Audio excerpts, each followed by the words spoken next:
Right on.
Evening, good afternoon, hello everybody, and welcome to a brand new stream.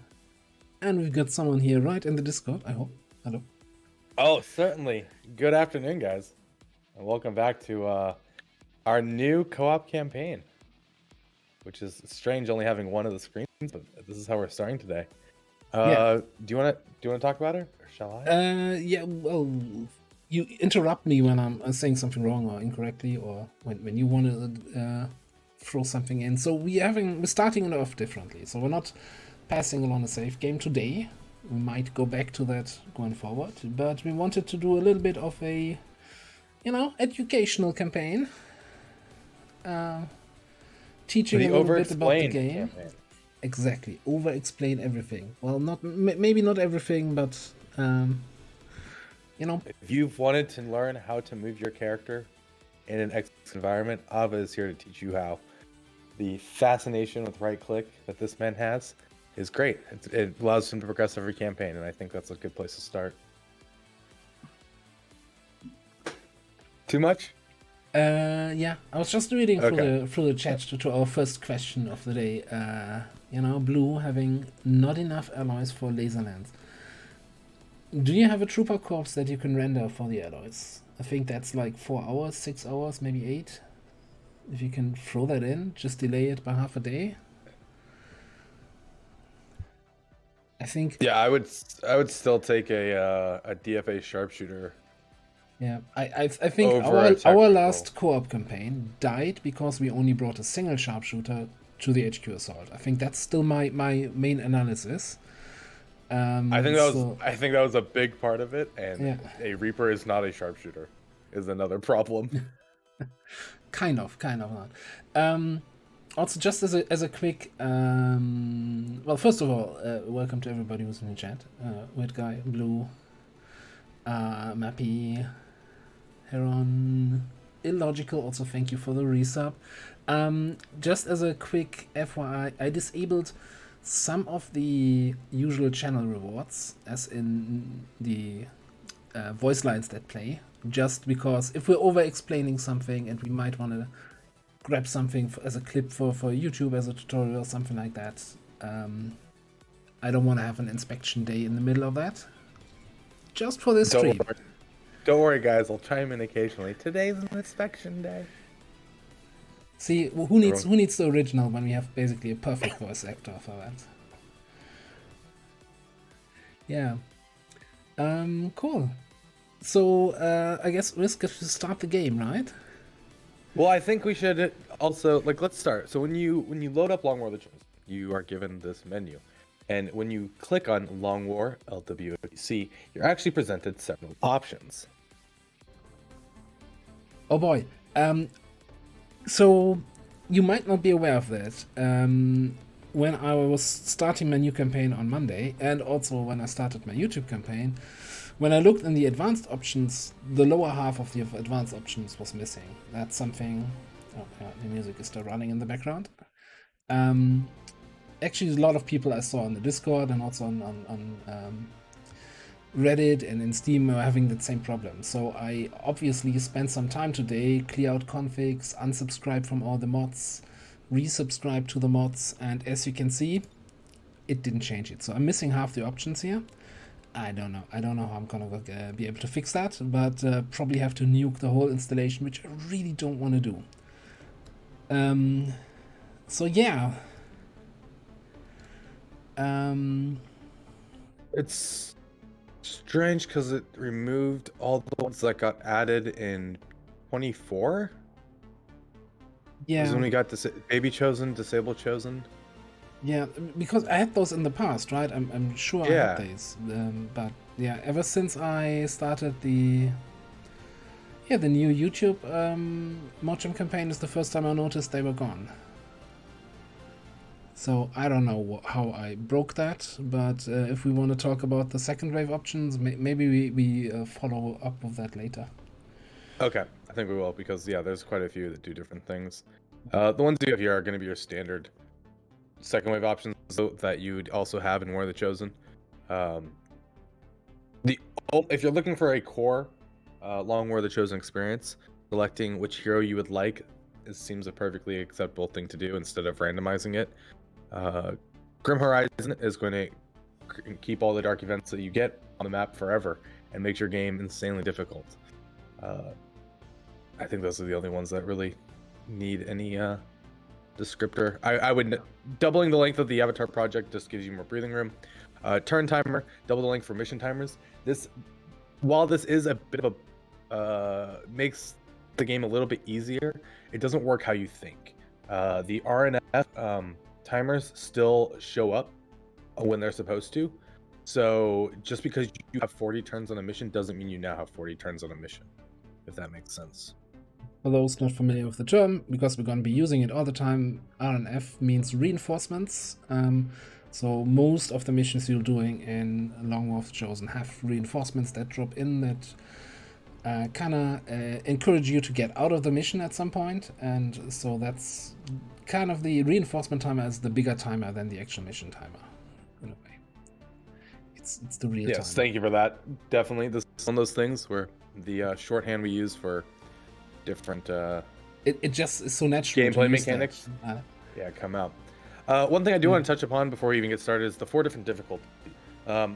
Rookie is going to be hopefully the easiest experience to do, and if you're new to Long War of the Chosen, I still recommend starting on Veteran.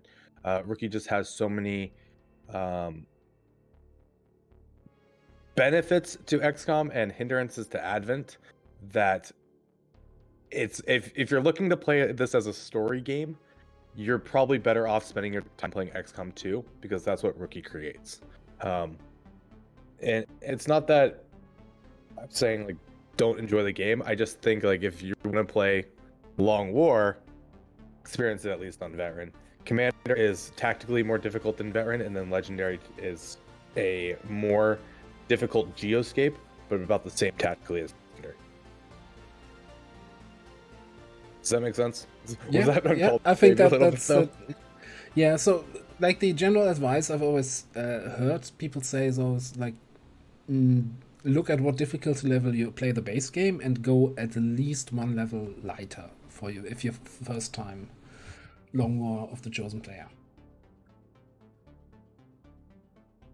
All right. Yeah. I'm gonna click here. Now we're gonna, since we sooner or later gonna start passing the game back and forth again, I think from next week or the week after, we'll see. So we're starting with odd elements, so I actually have a safe game. And we keep everything integrated. Yeah, so what happens for those who are wondering, if you do not integrate the DLC, you are going to have 2 missions that show up relatively early, called the Shen's Last Gift, and is the mission actually called The Nest? The Alien Hunt mission is the Nest, and the Chancellor's Gift is the Lost Towers mission. Okay, so you'll have 2 missions that upon completion will unlock certain technologies, including your Spark, which is a mechanical unit, and a couple weapons from the Alien Hunters DLC. For our gameplay experience, we are going to integrate this. What this will mean is we do not get to decide when we want to take on these alien rulers, but we have to find them on troop calls or supply raids. The other thing, I think downside actually a bit is if you have these missions enabled, they kind of replace one of your mission rewards early game. So as a mission reward, you get like a POI, a scanning site on the globe that you can then scan with the Avenger for supplies, alloys, whatever, and instead you get a mission site for these story missions, and you know, that kind of sets you back a bit. On the other hand, you get rewards from the missions, so whatever you prefer. Anyway, let's get into it. We're gonna skip the cutscene. Excitement continues to build as we reach the anniversary of... I don't know if I was queued up with her voice at all. For me, it was exactly at the same time. Oh, wonderful. I don't have audio turned on, so I was just hoping it would work. Fine. And for some reason, I'm not even getting like getting ready music here, but yeah. Welcome to Gatecrasher, guys. This is going to be your first mission on a Long War of the Chosen campaign. This is going to play out in a similar fashion every time you start a new campaign. You're going to have 7 soldiers in one hero class. We randomized into a hero class, and we've randomized into the Templar, I can see. When we get started, I'm going to have Ava hit F1 real quick. And we're going to talk about a few of these stats that we have going on. And this is what is randomized through what we call not created equal. There is a range of stats that your characters roll, and then things get weighted based on the rolls. So if you have lower aim, you typically get higher other stats. So at the first stat we're going to have is our health, 7 as we can see on this Templar. The second stat is our defense, which should hopefully be 0 for everyone. This is not 0 for everyone. there might be an issue. The third set's going to be aim. Wait, that's armor. I'm sorry, that's armor. Ooh, let me go back real That's quick. defense. That's armor. The shield's defense. I'm sorry, so it goes health, armor, aim, defense, and defense should be 0. Then we have our mobility, our will, our hack, our dodge, and our psi. Exactly. All of these stats will play a different element in different tactical missions, as well as some of the geoscape management. Yeah. So basically, I don't know all the ranges from top of my head, but I think health is between 3 and 7 that you can have at start. So we rolled high health.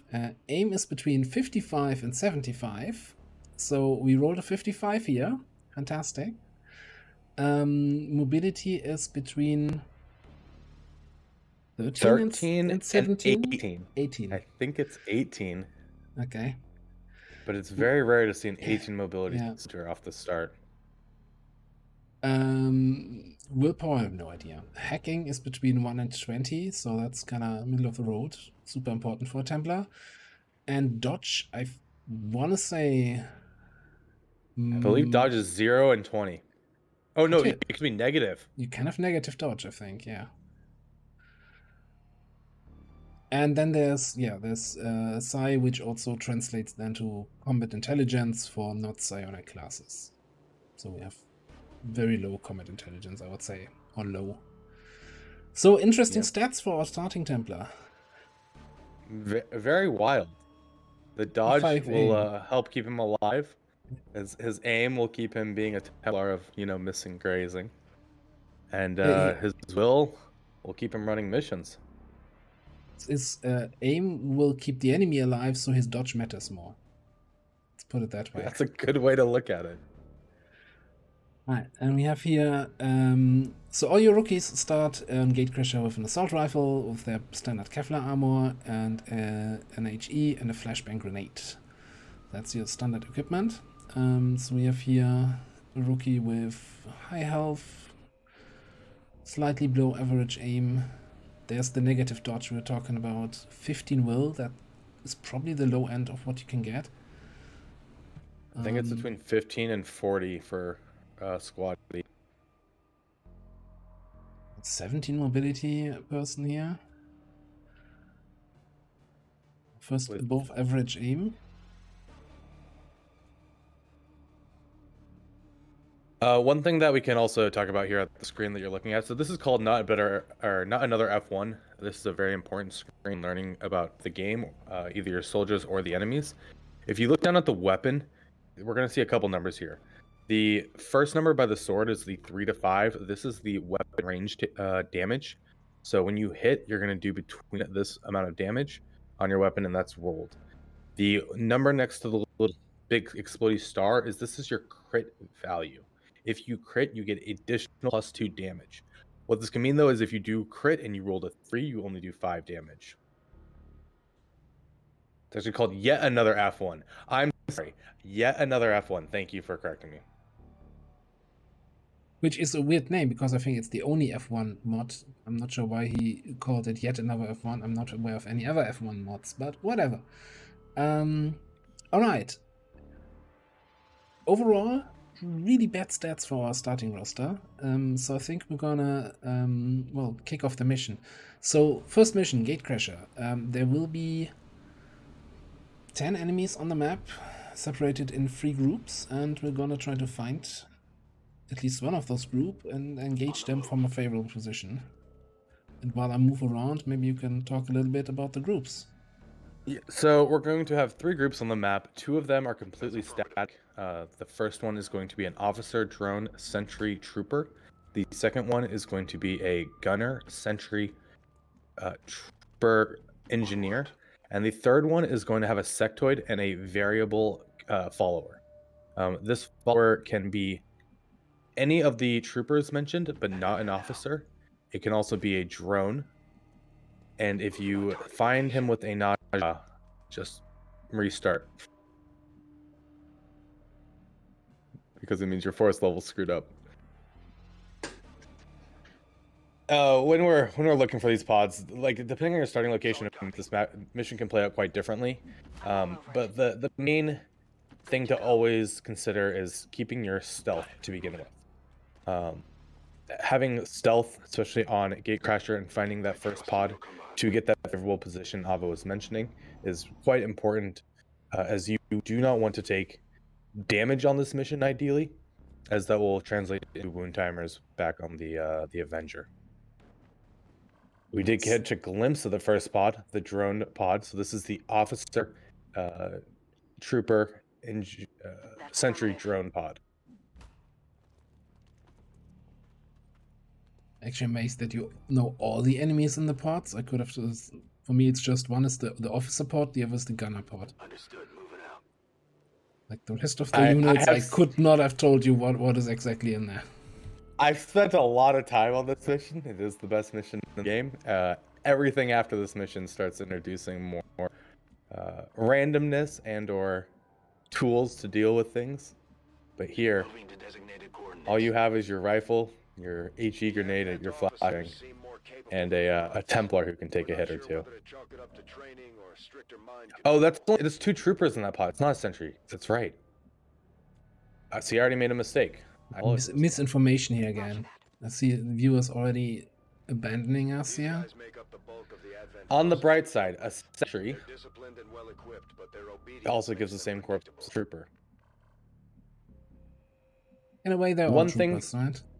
Yeah, one thing to definitely consider about this mission is this is a full salvage mission.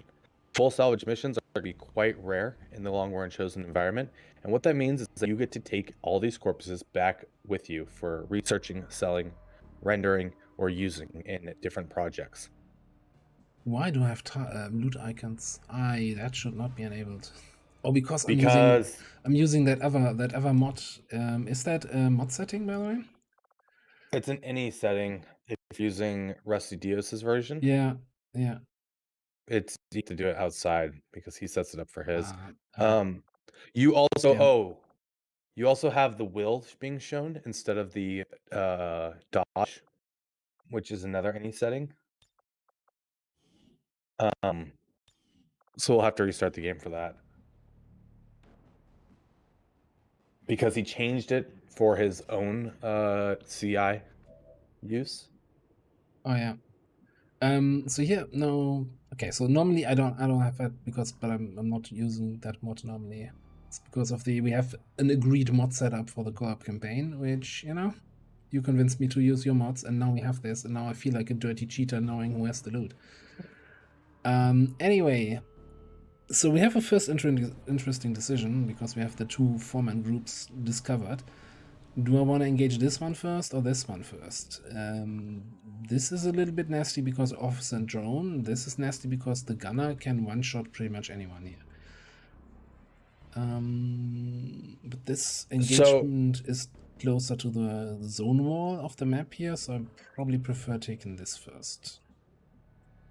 My thought process when I approach these pods certainly is to find which one I can isolate better and not get yellow alerted on. We haven't gone into alert levels yet, but there are 3 different alert levels. There's green alert, which is what they are doing right now, where they are simply on a patrol path, and they will be traveling around the map, not really actively looking for any engagement. The second alert level is going to be yellow alert. This is a heightened alert level that increases their detection radius, their sight radius, and upon engaging, gives them a chance to either have a offensive action or a defensive action. Units on green alert can only have a defensive action when they are engaged. The third is called red alert. Red alert means they are actively engaged with you. They are fighting you. They have done their reveal animation. They have done their scatters, and they are taking that engagement. So when considering your placement, you also need to consider that if I get revealed on the adverse turn, are they going to get a shot into my flank? And it's something we'll have to be aware of throughout the entire campaign. Heading to that location. So what I'm doing now is try to get some distance to that group while engaging this group, which seems like they're walking into this area, so engaging here. On my way. Not this turn, but the turn after is kind of my goal. So I think We also want to put that group in the fog of war. A group in the fog of war will not be able to see you, which is again important for the alert levels. There's a fairly general rule in XCOM that if I can see you, you can see me, with the exception of some abilities. There are a few exceptions there as well with hunter drones at times, but then it does give you vision of them once they come into that vision range. Talk But I about still hunter drones. I don't see the drone right now, which makes me a little bit nervous. Oh, the difference is between a sentry and a normal trooper. A normal trooper is going to get a single shot action. A sentry is going to get a shot and then immediately get Overwatch as long as they have ammo remaining. I can maybe do I have someone with actions who can target them. So you can always, with the yet another F1 mod, if you're targeting an enemy, press F1 to see their abilities. You see a basic trooper has rifle, 4 damage, +1 on a crit, and their only ability is fire weapon. We don't have a sentry here, but the officer, for example, also has a grenade that he can throw. He has a rifle that does more damage, similar to our rifles, and he has a mark target ability. Also, you see the other stats. Learn to love F1. It's definitely going to hopefully save some heartache for enemies you may not have encountered before, or if you forget what their behavior may be. One fun thing that we have not talked about while Ava gets set up for this engagement next turn. Oh, see, there's the sentry. Ready for anything after he fires with his weapon, he gets Overwatch. Definitely have to be concerned about that. But yes, one thing Ava and I have not touched upon yet is the hero classes. We have a Templar. If you are new to Long War: The Chosen Environment and only familiar with XCOM 2, Templar has been overhauled quite a bit. No longer are dual wielding side blades, but instead we have a side blade and a shield.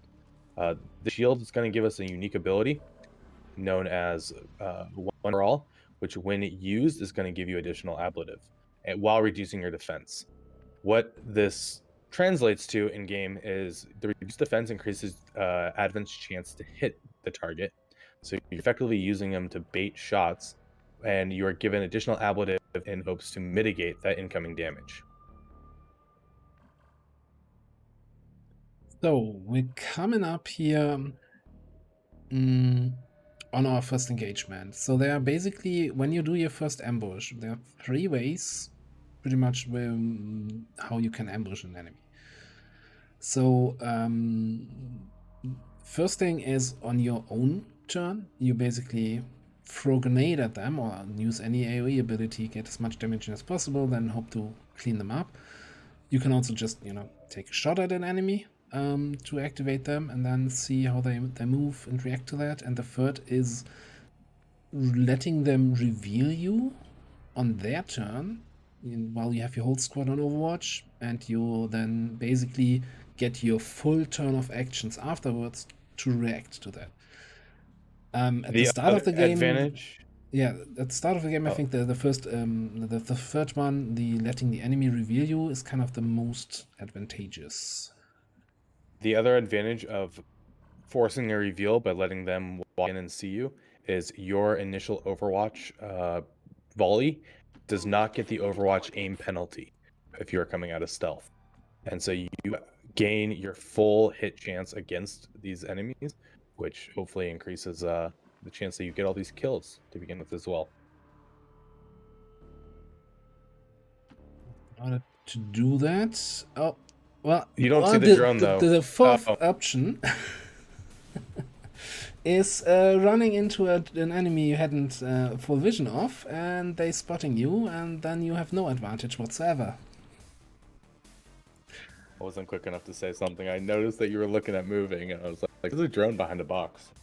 The reason we couldn't see that drone is because line of sight is blocked by full cover objects.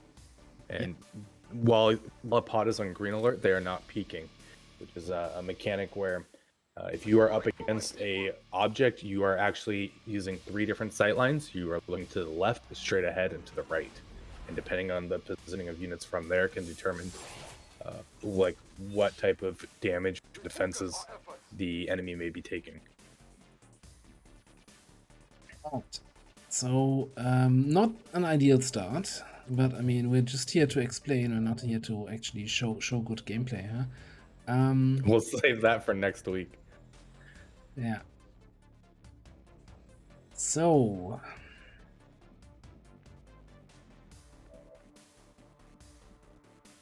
an awful reveal. Now, I have 2 guys here that can potentially get a flank on these guys. I have probably the rest of the squad.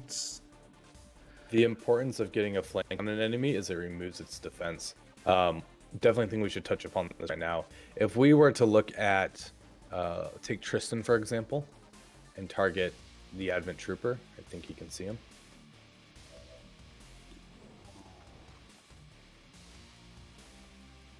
On the left-hand side, we can see our hit calculation here. We are saying that because he is in a full cover position, he is reducing our hit chance by 45%. If you can get a flank on an enemy, you remove all their cover bonuses as well as gain a crit percent modifier, increasing your crit chance. So before I take any actions, my general plan is I want to kill those 2 troopers, ideally flashbang the officer, and get rid of the drone. That's my goal here. Like, because I know I can't kill everything because I screwed up the activation. I already kind of, you know, jumped the gun a little bit by attacking with the Templar. Should have done it slightly differently, but okay. So for that, I'm gonna move Tristan now to a position here. It gives me high cover to the officer. Now the officer could run around here, flank me, but I need to take out some targets here. So. And once again, to move a character, just right-click on the tile. Oh, going all the way to the basics? Oh, the very basics there. Overexplained. As we can see, though, looking at this, we have a 96% chance to hit. He no longer has that 45% high cover. And we now have a bonus to crit on the right side, air flanking target 40% bonus. Who's keeping score? Bit of the campaign secured. Now, same thing, different enemy. I want to flank this trooper now.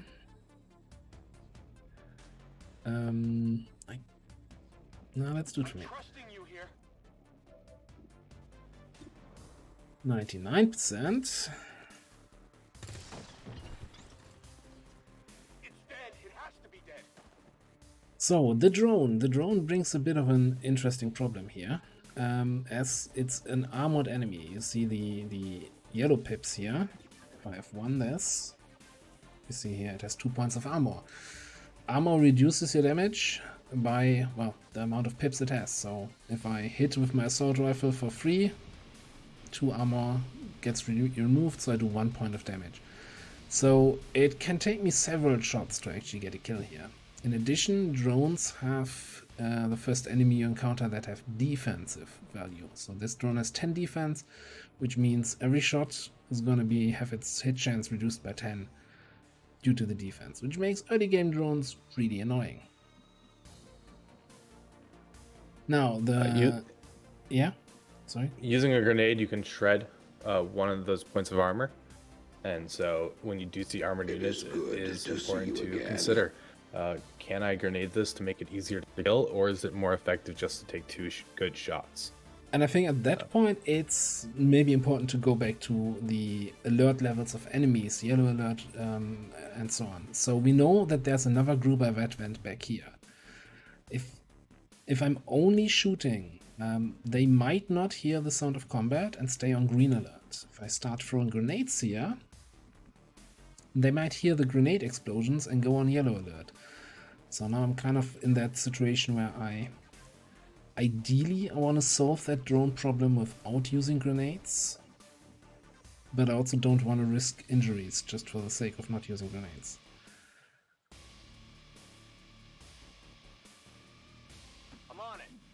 which is yeah, I don't know. What would you do? Would you grenade this thing just because drone is annoying? I would certainly grenade the drone, and then hope that I can get the kill on the follow-up shot. Because right now we also have to consider that there's an officer who has a frag grenade, and we have people grouped up. We are going to need a flashbang to help deal with that. If you disorient an enemy, they will not be able to throw grenades. Get ready for a surprise. Finding the spot and throwing the needle. We call this pixel hunting. Thankfully, we didn't have to spend 30 minutes looking for that one pixel.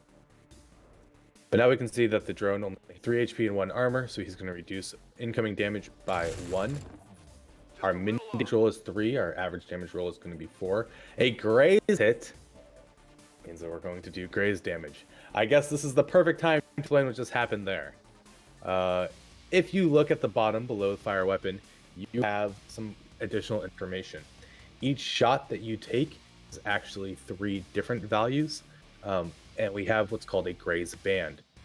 This graze band really means that if I have a, let's say, 72% chance to hit, a roll between 62 and 82 will effectively give me a graze, a lower amount of damage than the full value, but it will still do a little bit of damage instead of missing completely.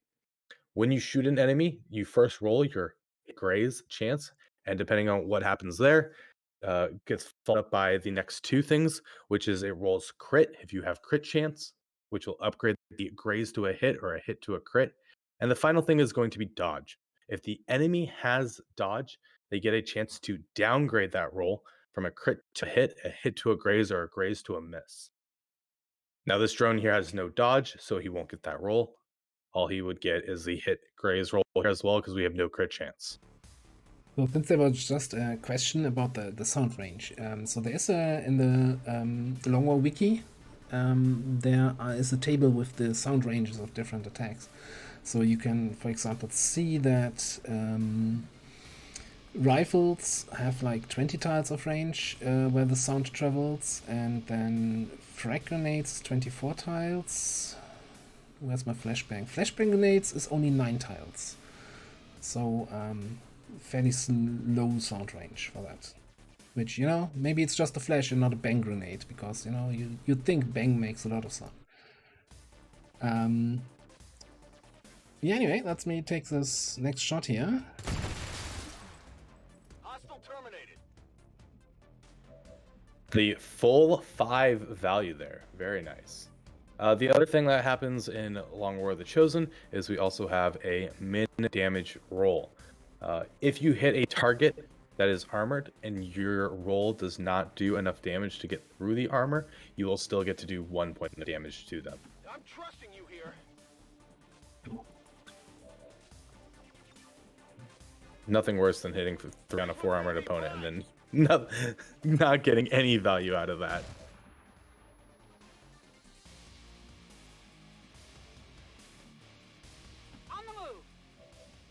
So, the question is, do we want for all here with the Templar? So here's the thing.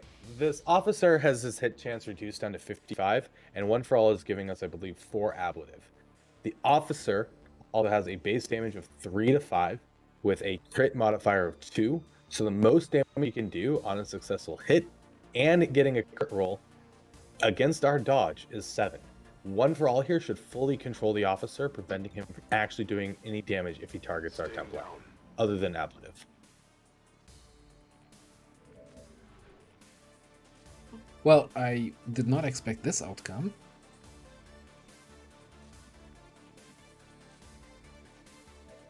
Wait. Yes. So, I haven't had that in a while. But he didn't do anything, which, you know, we'll just take it, and we're just gonna murder him for that. Don't expect Sounds that good. to happen in your game. Well, now this officer's really disappointing with my whole 1 for all and I calculation actually, processing. I should be feeding kills to these Templar, although for some reason I feel like the Templar is not going to be carrying this campaign. I think the officer didn't have. Well, I don't know exactly what happens there. Sometimes this happens when they're looking for cover, when they are flanked and they can't find anything near enough, especially when disoriented, because it does lower their mobility. Other times, it's they don't think they have a shot that's going to do anything at all, like if they can't kill or do damage. But the officer should have had multiple targets there, even through full cover, that would have done potentially one on a graze. So, you might hear that the game started combat music again. What happened here just now is I moved and there was a civilian standing somewhere here. That civilians, if you move close to them, they run away and yell. If you look at that sound table that I linked, civilian yelling has a sound range of 18 tiles. So if there was an enemy group within 18 tiles of that civilian, they know, hey, something's happening over there. And this picked that up as we now have 4 active enemies. So this other group with the gunner is on yellow alert. If you say One of the important things to consider when you know you're going up against a pod that you don't have, have not revealed yet, is when they are coming into your range, they are going to now be on yellow alert. If it is Advent's turn, they are going to get a chance to roll an offensive action or a defensive action. So having cover, being in full cover, being in a position where they're not going to be able to flank you, can certainly be a good and important thing to like consider. And the other is how you can get damage out on them. We do this by setting up Overwatch with our soldiers. If you hit a soldier coming in on a yellow alert, they do not get their yellow alert action. They can still roll a defensive action, such as suppression, hunker down, or Overwatch, but they will not get an offensive action to actually do anything to you themselves. I'm on it.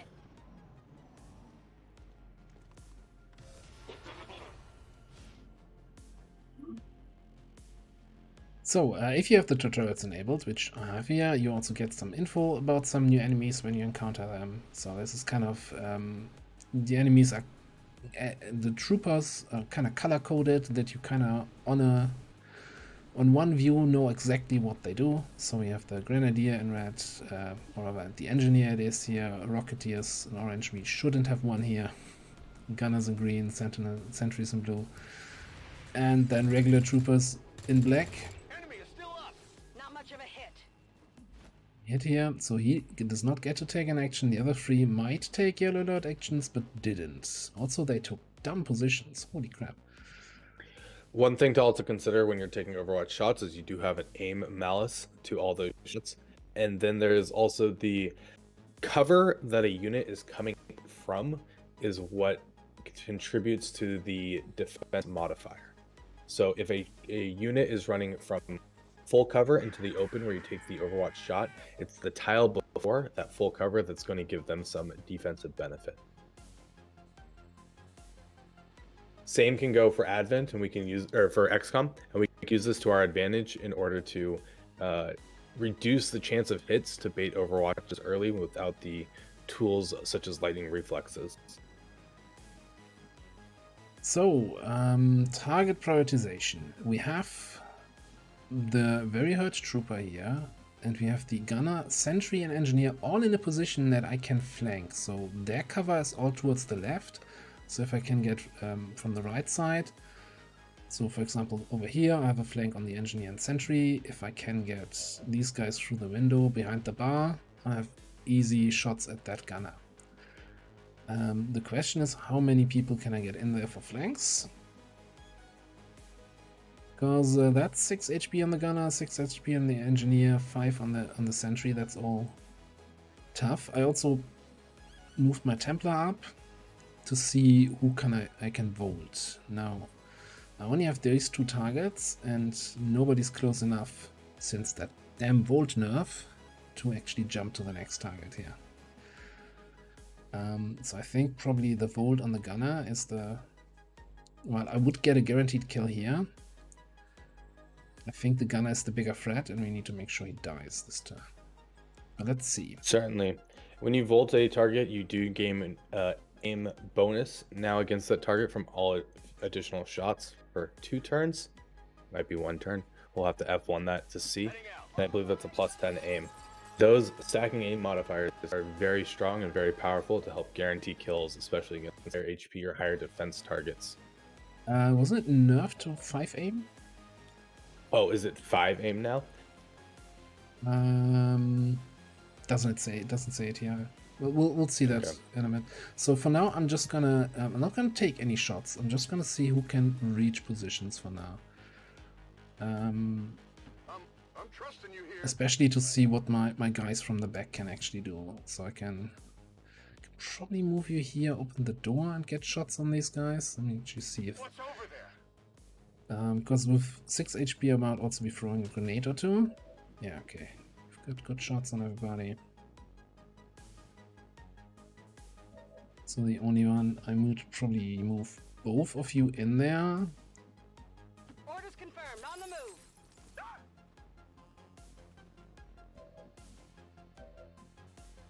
Okay, I'll So go. 5 people who can take shots. You're too far away to do anything useful. That yelling civilian did just give us also some more information that the last 2 units are not within 18 tiles really of that building, since they did scatter and flee and were yelling. So we can take a little comfort in knowing that we aren't going to accidentally trigger this next pod by moving around in blue move space. Okay, I'm kind of wondering if... Unless Ava goes out the far direction, I guess. yeah, I'm wondering what I'll do with Tristan here. I wonder if he can get a flashbang on the trooper. I guess I check that later. So Sophie is the only one not getting any flanks here, so I think she can contribute with a grenade on the engineer. Certainly. Again, this is a full salvage mission, so you don't want to kill anything with an explosive, but using them to weaken up units for other guaranteed kills is certainly a good strategy.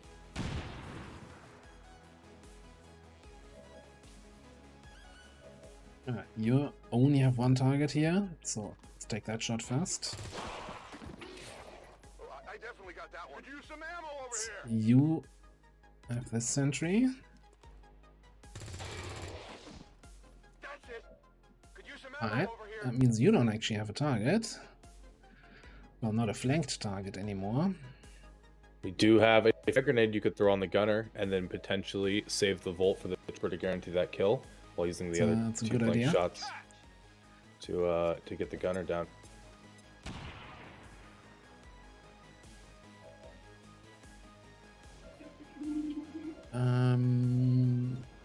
Okay. Taking the higher aim shot first.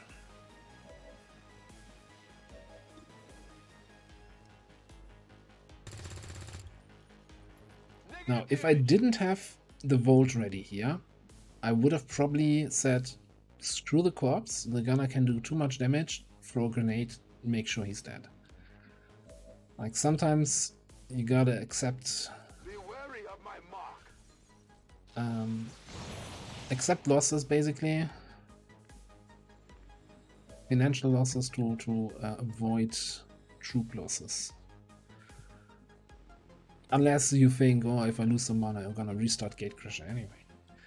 I feel like there's a jab to be taken at me somewhere in here, but you know, it's okay. I don't know. I don't know who would do such a thing. Let's do this.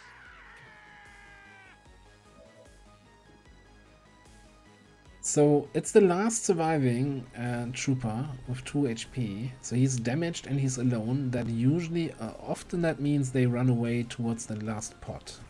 So I'm just gonna Overwatch here. Well, so does he. Well, turns out I have 1 more focus for you. Well, lucky us, we get to feed a kill to the Templar.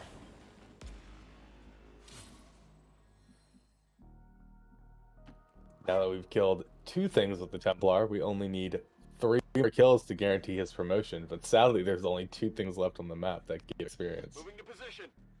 Asset secure. So in your future runs, remember, feed your heroes. Be a good commander. Okay, I'll go. And now I want that on a poster.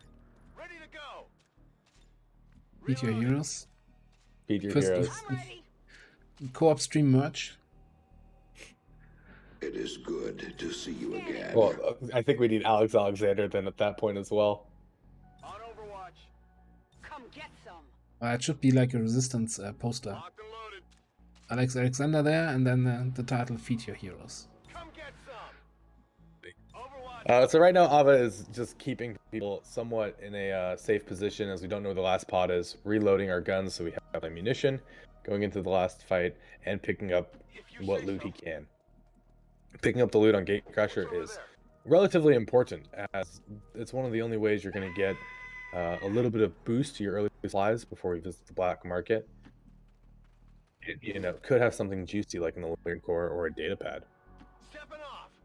Fortunately, it's that- just an advanced that- defense PCS. It's like, gay. Well, no, that's because it was a trooper. It couldn't. I'm But all it, over it. the officer or the sectoid could drop some nice loot. On your order.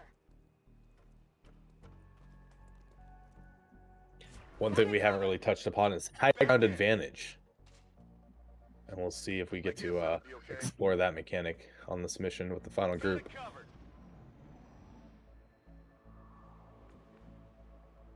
Or if everyone's just like an ad burger and hanging out in this restaurant / bar. Right, so how impatient am I gonna be? No, I might. Although they bear some resemblance Already got to the them. sectoids first encountered during the invasion, their genetic structure now includes human DNA. They are stronger than ever, with an even greater. So now that we found the last enemy group, we can start eliminating them. One thing about XCOM is cover doesn't matter if everything's dead. If you cannot kill everything, you're probably going to want some cover.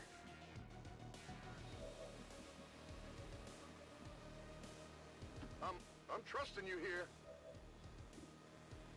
So, So- Jake Hudson here, we are on the high ground, so if we take a look at our aim calculation, you see we're going to have an increased hit chance from height advantage. This is something to certainly consider to help these lower aimed rookies gain some advantage and actually hopefully score some kills. Okay, I'll go. And then we also see that Ava is trying to get flanks on the sectoid, remove those defense modifiers that he would get from cover, increase our chance to crit. Minimum damage. As a position at this point. I guess that'll be okay. Now, the way we revealed the sector, it means we won't get any more flanks in on him because he's all the way over there. So, but he is flanked currently, so that's very likely that he will move, or kind of almost guaranteed that he will move. my way. Also, when we had the officer as the last surviving enemy, we flashbanged him to reduce his offensive abilities. With a sectoid, you generally, I want to say, don't want to do that, because that disables their psionic abilities, and while annoying, the psionic abilities don't do damage. So you kind of rather have them do psionic stuff than have them shoot you.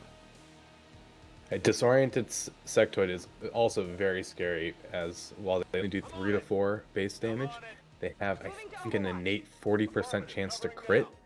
And we have no ways right now to reduce crit chance from allies, so if the sectoid hits, there's also a pretty decent chance of him critting with his laser, and that would one-shot most, if not all, our soldiers on this mission currently. Good Overwatch value there. Love to see that. No respite for the dead. Now, when a sectoid does make a zombie like this, there are 2 ways, well, there's 3 ways, I guess, to get rid of the zombie. One is you can kill the zombie. 2 is you can flashbang the sectoid, which will get rid of the zombie as well, and leave the sectoid disoriented. And you can also kill the sectoid. This will also kill the zombie, and in this case, that's this mission. Sectoids do have a melee vulnerability. As we see here, our gauntlet is doing additional damage at 7 to 9, compared to the 4 to 6 base damage it would be doing. Mission accomplished. Will you just bash him first, please, here, Scorch? Thank you.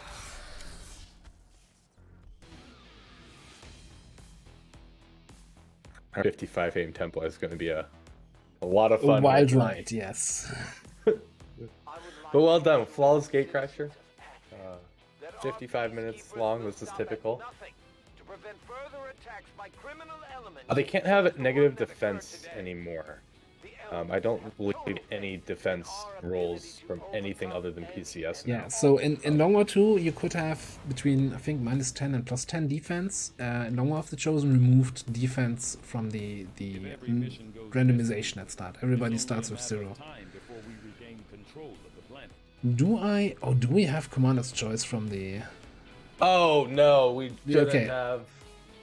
We had that in the last co-op campaign. I'm gonna restart the game without Commander's Choice. Yeah. Then I can also remove the loot indicator. Alright, that's the overhaul. Not great drops, actually really terrible. Only 4 items and most of them very low value. Let me just go through the initial things here. No, we should assign a research. We'll assign on you. We can do it. So, okay, we can talk about it now. Yeah. Alright, I'm gonna restart the game quickly, and you can talk about research, maybe. Sure. I was gonna put the file for you actually to edit if you want. Oh, I know where to check. Yeah, flag extended, but yeah. Okay, so research. We have a couple of options when you start out. The first being resistance communications. This is going to let you gain contact to other havens without having access to resistance communications. You only will be stuck in your one region.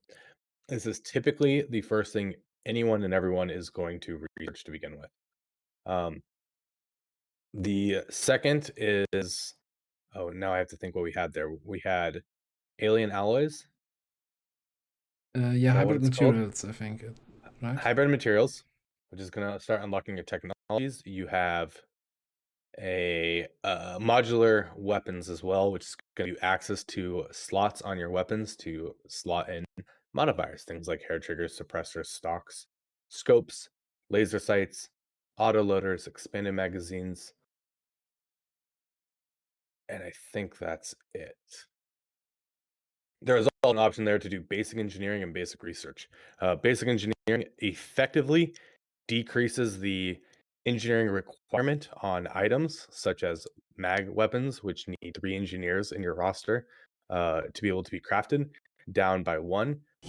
Basic science increases your effective research points by 1 scientist value.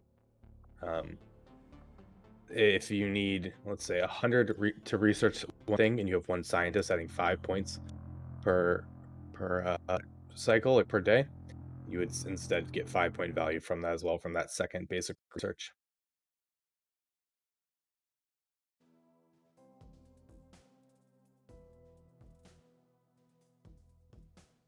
I'm assuming this black screen means we're coming back. Yeah, it's not, for some reason OBS didn't want to capture the game, so I'm capturing the monitor instead. And I had like 15 more minutes of clips to go on about there because, you know, it takes so long to load this game sometimes. But yeah, modular weapons, as I was saying, is going to be to get all your attachments. Alien biotech that's the one I was thinking of, alien biotech. This is going to be to unlock all your autopsies. As you unlock autopsies and research corpses that you're able to obtain from full salvage missions, you will gain access to new and unique gear, and hopefully some upgrades. The experimental weapons, these are the weapons that we get because we integrated the DLC from the Alien Hunters DLC.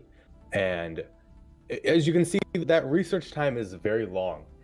This also does not unlock the weapon themselves. This simply unlocks the Proving Ground project to build the weapon. Picking up experimental weapons early in a campaign is not a great idea, as you do not have the means to even do anything with them once they're unlocked. We should point out also that the unlocks you see on the right side, that's a mod. Show tech rewards, I think it's called, and that's super helpful to help you make decisions on what to research next. Do you? I think you have a mod list for our minimal mod setup, right? I do. It might need a little updating.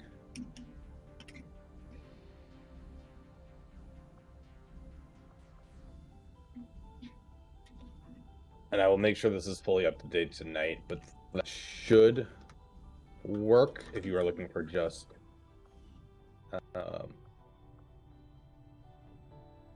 not the basic mods like that we both use in most of our campaigns.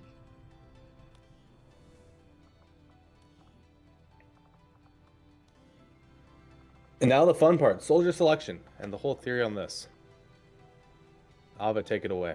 All right. So, when you promote your rookies to a class, the game basically it builds a deck with 8 cards, one for each of the classes, and then just assigns them randomly.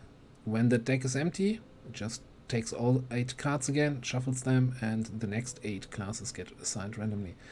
So you have very little influence on which class gets selected, but you can kind of keep an eye on which ones haven't been selected yet and then use rookies accordingly. Like if I know that, okay, everybody has been assigned except I don't have a sharpshooter or a gunner yet, then maybe I don't want to promote my 58 aim rookie just yet. At the end of the day, it's a little bit, meta kind of thing where you like really then constantly look at how much of each class do I have so far and who do I select next.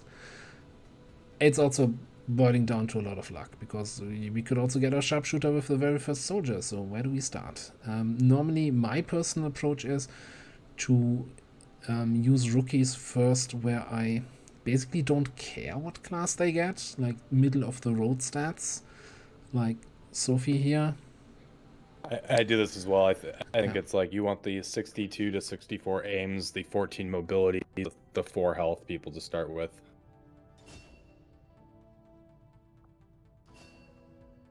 That's our technical.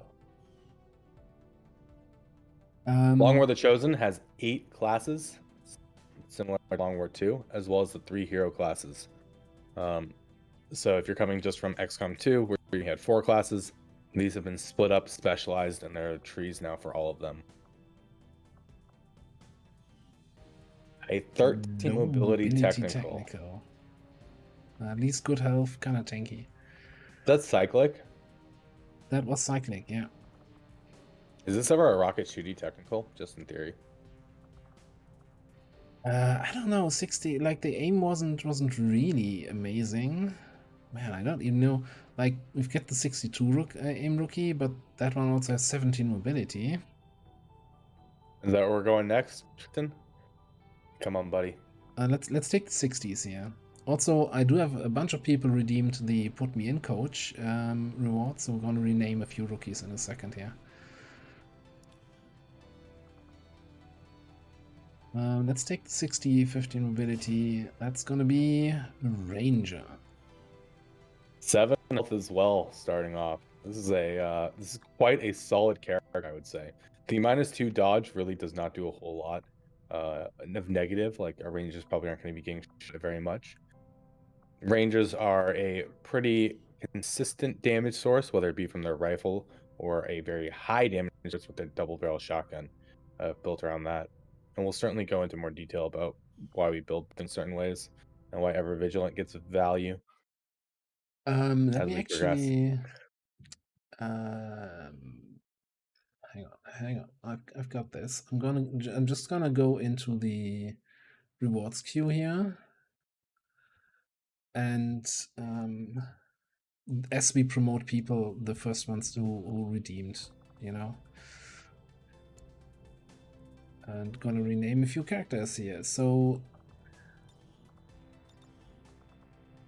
do we just the nickname, right? Just the nickname, yeah.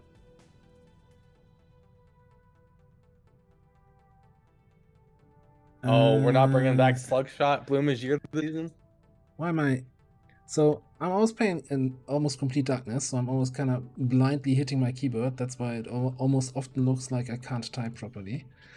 Now, Bloom was the first here. It's complete. Okay, then we have... Sophie was the first to be promoted, right? Yeah. So I guess that's then... do we then go Overt Gal because it's a female character? I think so. Yes. Sure, absolutely. If you guys are looking to get character or add to this character pool, it's the put me in coach option, and this is not full character customization, but just give you a character. You get to go be a red shirt that we use as a pawn in our grand scheme of trying to explain Long War.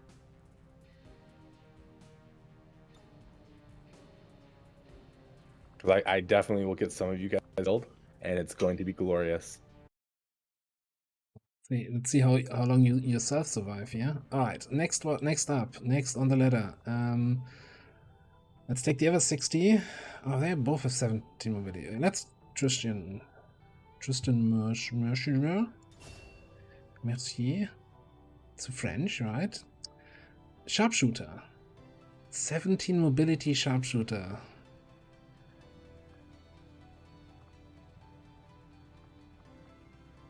Wow. 69 aim. Sharpshooters have one of the highest aim growth, I think, out of any classes.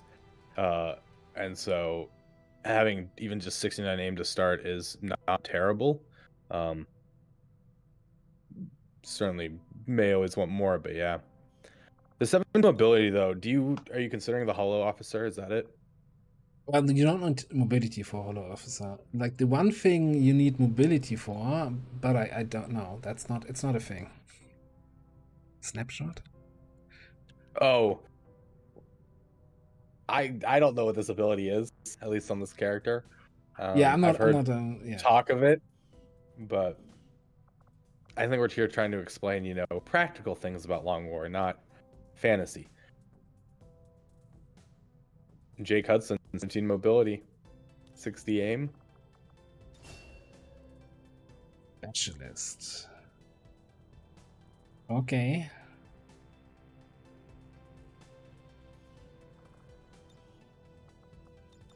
Oh no. Oh no. We're doing it again there, I think.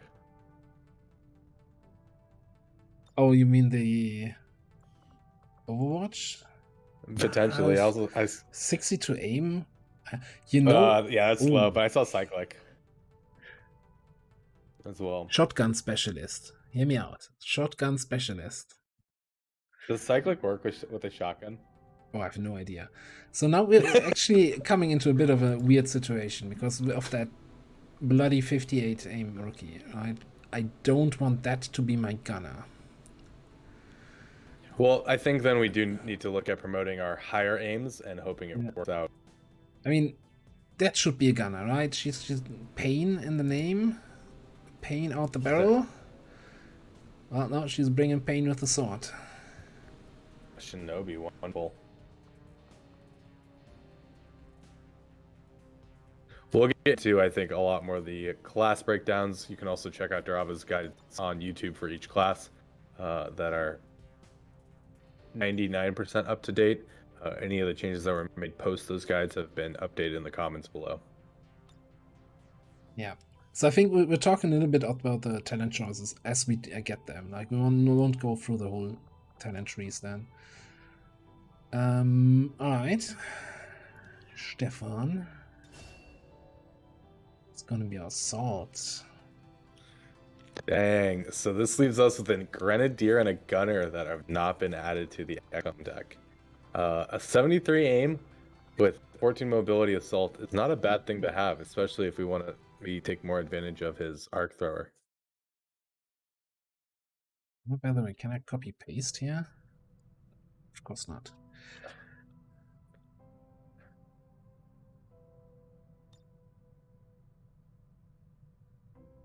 You guys keep talking about the snapshot ability. I don't know what it is. Or are we not supposed to be memeing at all in this? So what I'm gonna actually do here now is not promote. I'm not gonna take a 50-50 chance to get a gunner. This rookie is gonna stay at home for the first cycle, and we promote them after we get the first missions done.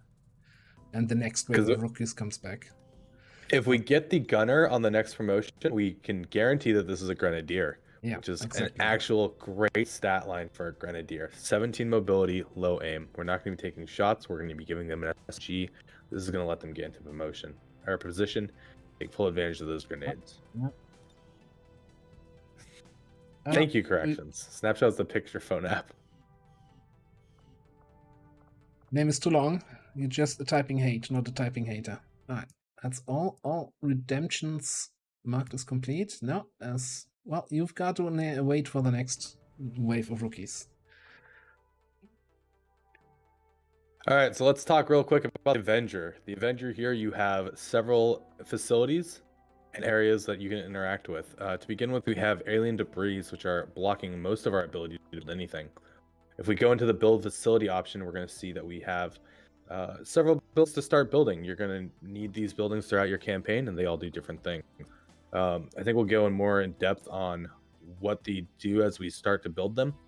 But to begin with, I think me and Ava both go with a pretty standardized strategy of not building anything and saving our money for once we get to the black market. By the way, note to self or note to Peter, maybe we should suggest that this shouldn't be here. Like this, I think this is like the game suggests, hey, you built the resistance ring. It shouldn't. Like, resistance ring is no, it's not an optimal opening. I think it's... The game is already trying to get you to lose. Resistance ring first is terrible.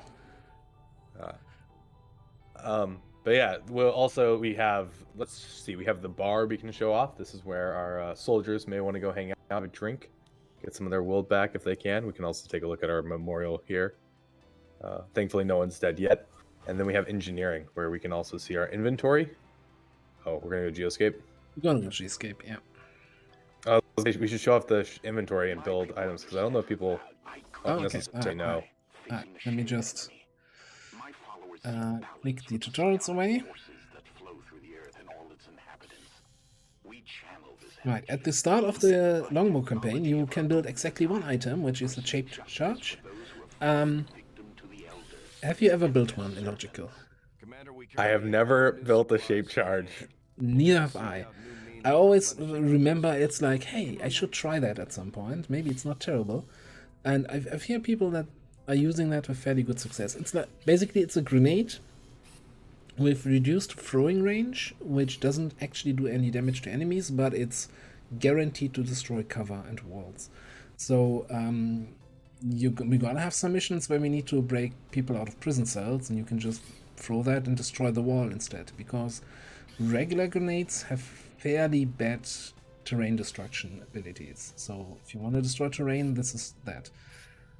It also counts as a support grenade. So if we come later on to the Grenadier build, they get an ability to throw support grenades without it costing an action. So that's kind of interesting. There is also one mission type I would ever consider building one of these on, and that is the if you get someone captured, a mechanic that the Chosen introduces, you can sometimes get a special mission where you have to go infiltrate a advent facility and rescue that person from the prison cell. If you throw the shade charge at the back of the cell, it does not increase the alert level of the mission like hacking the cell does. This is more than likely a bug because no one ever does that mission. Yeah, I was going to say, I've never done this mission. One other thing, while we're still in the Avenger here, Commander's Quarters has a button here for resistance management. That shows all the regions you have contacted, which at the start of the game is 1, and what's happening in those regions, what the current strength level is in those regions, the current vigilance level, how many rebels you have, and what jobs those rebels are doing. That's probably the next thing we can then talk about. You can click on that. Well, yeah, let's talk about Haven Management. So in the Haven Management screen, if we click the tutorial, we can see that we can assign a Haven Advisor and we can change these jobs. There are 3 jobs that you can have here. These are going to be Intel, Recruit, Supplies, and Hiding. I guess hiding a 4th job if you want to look at it that way.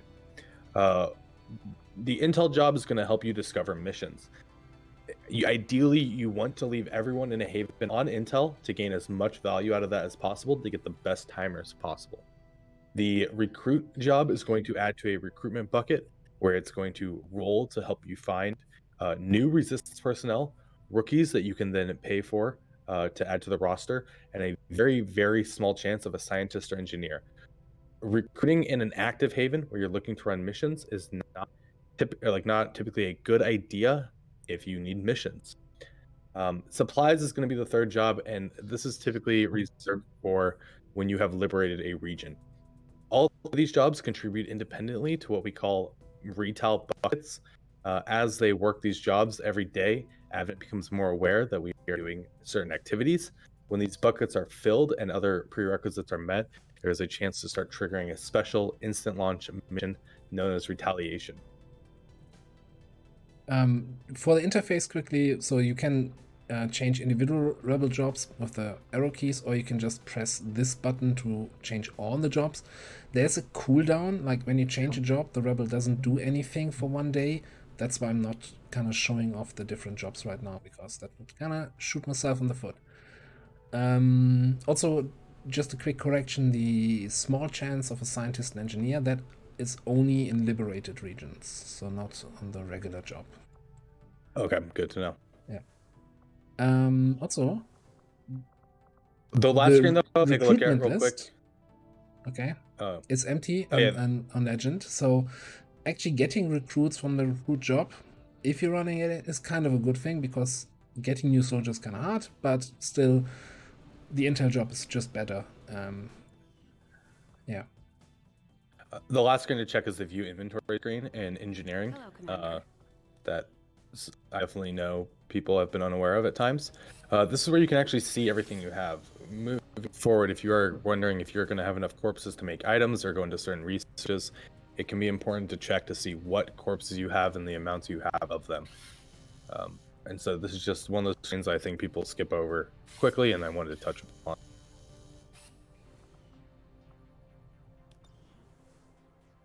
To the Geoscape. So on the Geoscape, at the start of a game, you pretty much only have two things that you could, in theory, do. You can go to your Templar or HQ of your resistance faction, and well, for the Templar you can heal faster there, Skirmishers is building faster, and Reapers is gaining additional intel. And you have the button here on your Haven, which is basically scanning with the Avenger at the Haven. What scanning does is basically the Avenger counts as 4 additional rebels on the intel job in order to help you find missions in a region. So that's a fairly significant boost. Nappy does bring up something. If we want to go to the Commander's Quarter real quick and show the help screens, there is an extensive amount of documentation from both Long War 2 and the Long War the Chosen editions on how the game plays. If you are into reading, definitely scroll down to the tactical, or not tactical concepts.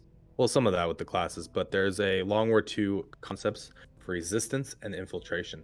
We are going to be going through all of these as well throughout the series. But if you're looking for some, like reading before bed, you can always load this up.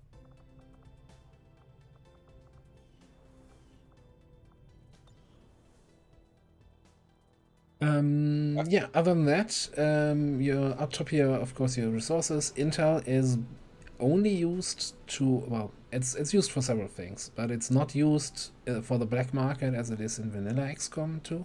But mostly to make contact with other regions and to help you with missions. But let's find some missions, I'd say. Well, so the first thing before we even start scanning, I think, is let's talk about how missions work. The moment we loaded this Geoscape, 2 missions were generated in this area in eastern US. And there's only these 2 missions to start with. These are known as guerrilla ops, or as I like to call them, general ops. They're going to be basic missions that are typically at the end of infiltration going to have 7 to 9 enemies on them, and they are going to provide some type of reward and value.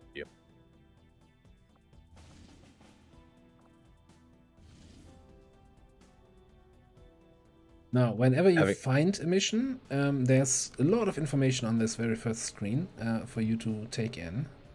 So, kind of repeating what the tutorial says here.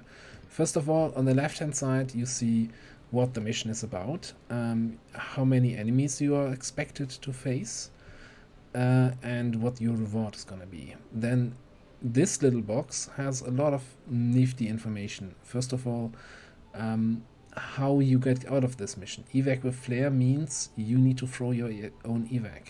You can bring at most 8 people. It's an infiltration mission, so there's 2 types of infiltration missions. You send a squad, they will be infiltrating for 6-7 days, so they can't do anything else, and there's like quick response missions that you have to launch right now. Our objective timer is going to be 7 turns. We're going to be concealed at the start of the mission, and we're playing in a small town area.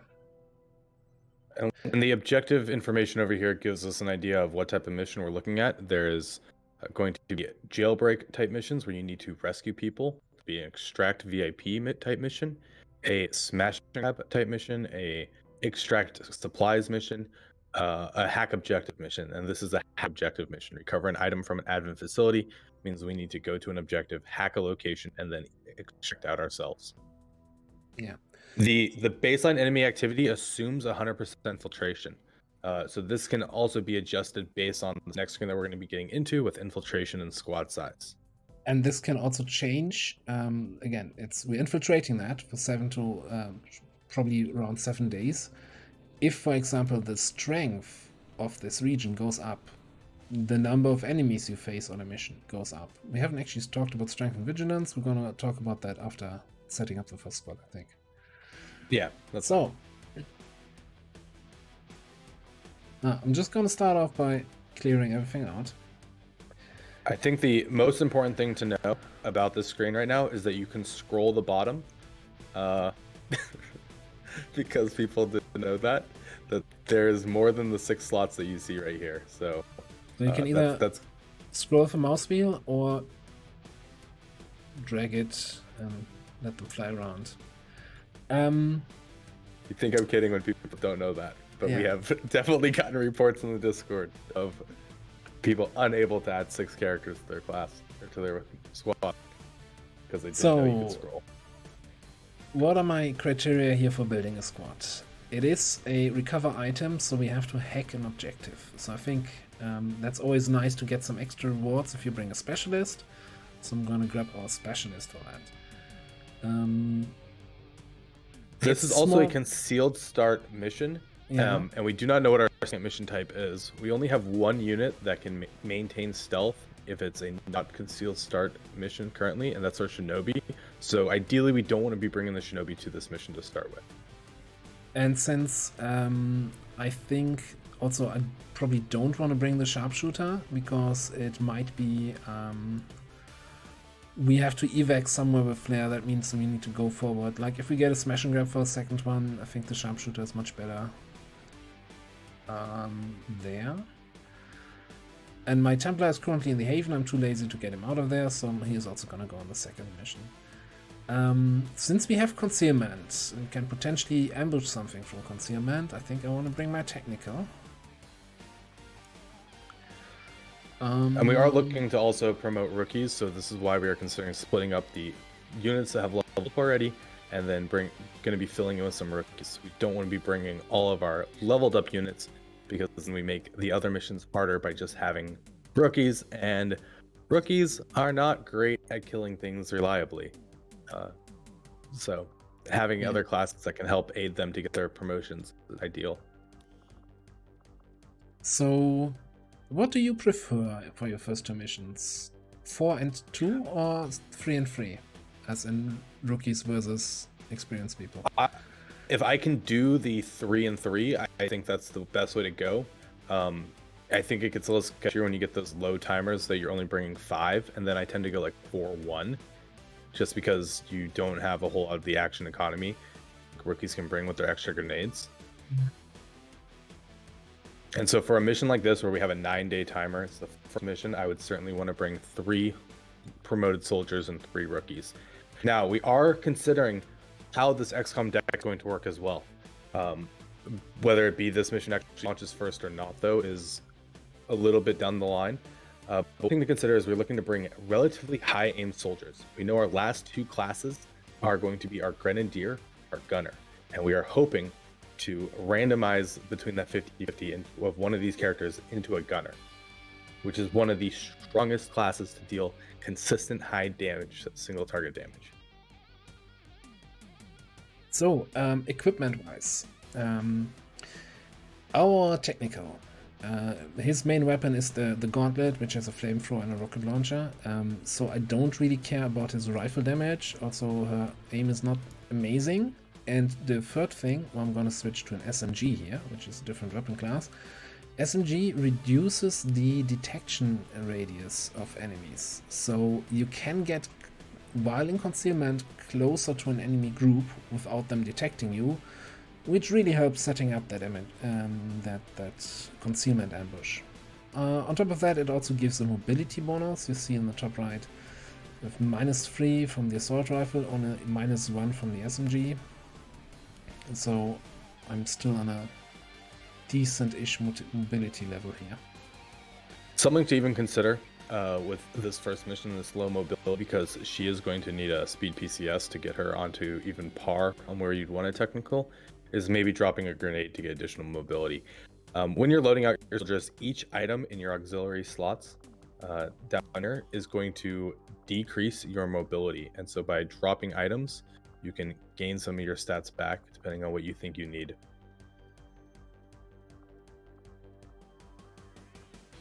Yeah, let's try a completely empty setup. Now, I haven't talked about at all yet is these numbers up here. Now I have a half an hour YouTube video on how infiltration works. So try to keep it a little bit shorter here. The more people you bring, the more time it takes to infiltrate to 100%. So this number here also shows you how much time do I need to 100% infiltrate this mission. So if I infiltrate the whole 9 days, 14 hours, I will actually reach 129%. If I boost the mission with intel, I actually can reach 193%, or I can reach 100% in 4 days, 22 hours. So all this information is here. Again, the number goes up the more people we bring, and then you also have a gear modifier because we have an SMG that's saving us 2 hours infiltration time as opposed to an assault rifle. Base squad size is 5 on Legendary, and so that's why you see we have a squad size modifier increasing the time. We do have 6 soldiers here. Now, I think since Copyright has 17 mobility baseline and fairly bad aim, really want to give this guy a shotgun? I'm gonna give him a shotgun. Let's do it. I'm on board. Also gonna give him a medkit. You know, let's have 1 medkit on the mission in case someone, you know, I've heard of people having someone bleed out and then not having a medkit. Would be but shame. Only on Legendary, right? Yeah, no, of course only. Okay. Now there's some people who approach is, yeah, assault rifles are bad, and they give everybody SMGs and double grenades and just grenade their way through the missions at the start of the campaign, which it works. I'm just not a fan of that. I'll just probably leave everything as is here. What do you think? Yeah, I agree. I think the bringing the assault rifles tends to be my solid way. Though I typically only tend to bring 2 or 3 flashbangs, and so I will double up on frag grenades with my rookies sometimes.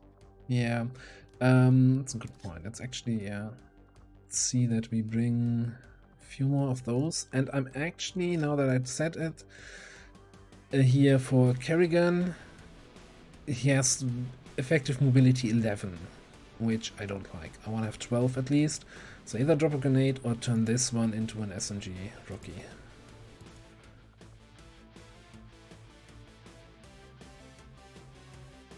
Yeah, I think that's fine. Yeah.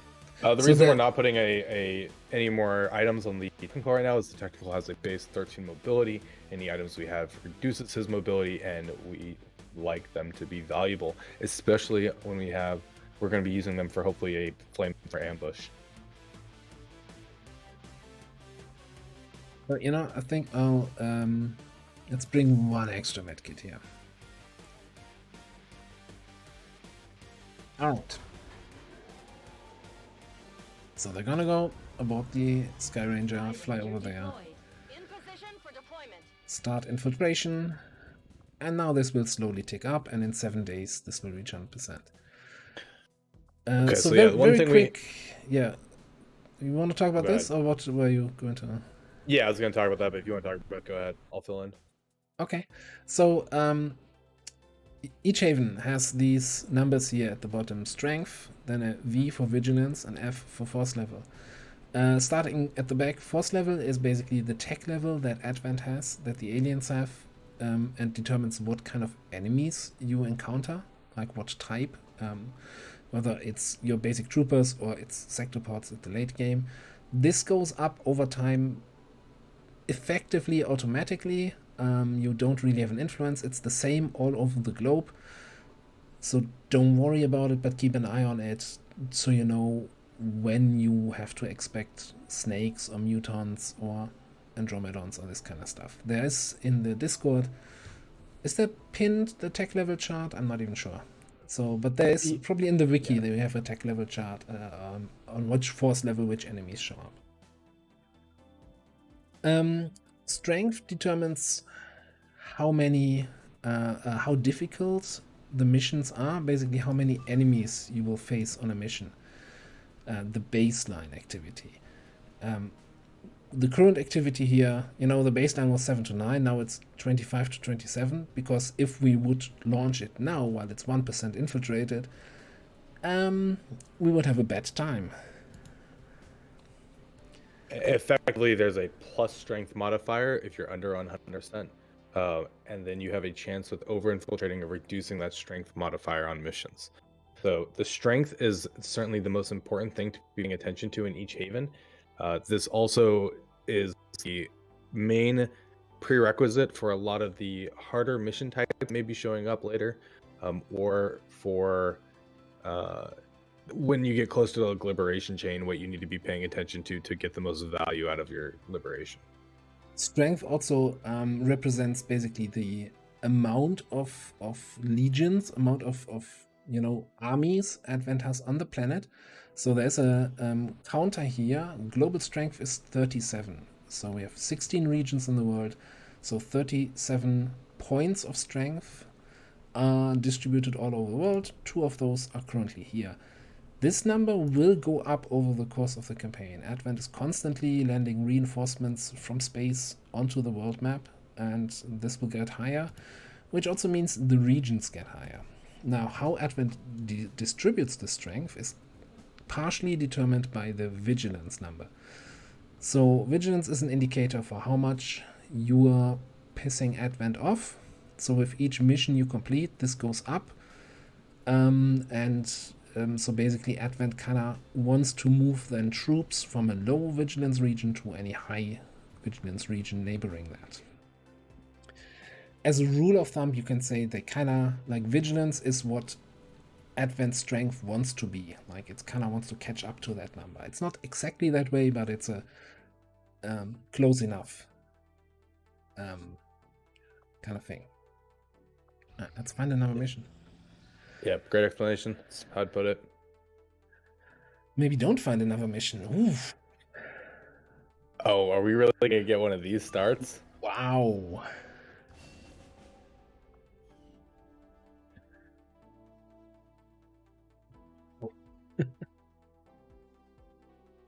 Well, to RNG.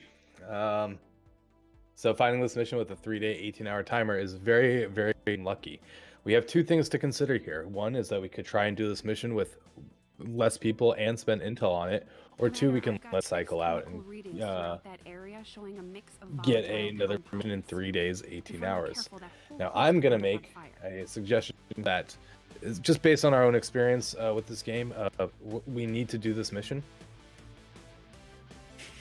Oh, my goodness, you can't even get 5 boosting. Yeah, that's. I was going to check this. Can we get 5 people in with a boost? We can't. It's been a great season of the co-op Overexplained campaign. I guess we go. See you next time. Go Gatecrashing. I've done campaigns where I didn't get the second mission, and it turned out fine. Okay, that's fine. It's like I'm gonna be completely honest. If we weren't streaming right now, if I was playing this offline on my own, I would press escape, go back to main menu, start Gatecrasher. Or, you know, I would have created a save game after Gatecrasher and go back to that and let the RNG play its game again. Because this is gonna set us behind in the game.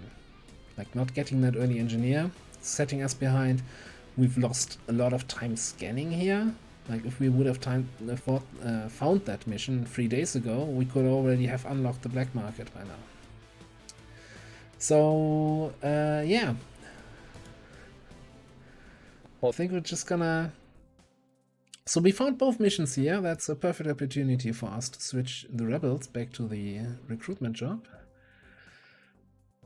Because we don't need to run any intel anymore. At least not for a day or two. Do we want to sync up the missions though? Well, that's expiring in 3 days, and this one's launching in when?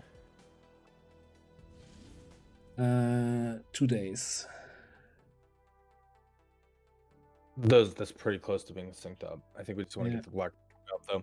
The disappointing thing is I too would say that this is you're not looking at your campaign in just the individual settings of the missions, right? Campaigns are 100 to 120 to 150 missions long. You're looking to spend between 60 and 100 hours on a campaign. The first 10 minutes of this is not the point where I want that initial struggle already, but it'll be interesting to see how this works out for us. As far as the question, we're not playing Legend in the game bombards with missions. What's to do? Do a bunch with 3 or 4 people, or let some expire? It's better to let some expire. If you're looking to play on Commander or Veteran, typically you want 3 or 4 squads rolling out safely, getting those missions done. If you can get a 5th squad out and still feel comfortable, that's definitely puts you ahead long term. But I don't think it depends, I guess, also on your own, like how comfortable you are with 4-man squads. The real challenge with 4-man is you're suddenly losing a lot of action economy, right? You're losing additional grenades or shots per turn, and Advent's AP is still going to go up with their armor, and sometimes like you may not be able to deal with all that with just 4 people. Yeah, I think it really depends on how comfortable you are actually winning the missions. Like it's not worth if then those 4 people you send on the mission are all injured for a month. Or maybe it is, depending on the mission reward. That's 90% of XCOM strategy outside of the very first missions is it depends on your current situation. Like maybe it's for UFO flight pass, then I say yeah, do it with 4-man if you can do it. Maybe it's for a facility lead and the avatar clock is really going up there. Anyway, we finished our first research. Next up, I would normally do modular. I would too. I think this is a pretty standard, safe way to go. Is open the option up for lasers potentially. We really have a lot. I mean, we do have corpses. We do have the officer corpse and the sectoid corpse to be taking advantage of. But getting the basics out of the way early, I find to be valuable. There's certainly other strategies that people use, such as going into basic research and ignoring everything else to begin with. But this is certainly my preferred way.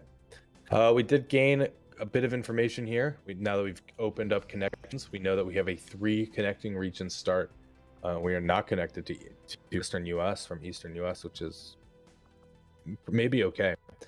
Ava here is just micromanaging a little bit. Do you want to talk about that real quick?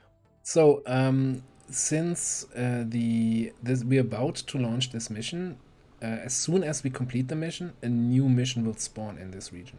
So that's why I had, in the meantime, because there was nothing else to discover, had to put everybody to recruit. I've now switched them back to Intel. As I mentioned earlier, there's like a 1-day cooldown where they don't produce anything. So just as it ticked over to March 8th, I switched them back to Intel. So from March 9th on, they detect some missions again. Yeah, and with that... Go find the black market. Or try to. So normally by the time I launch that first mission, I have the black market discovered, and I'm usually halfway through contacting my first region.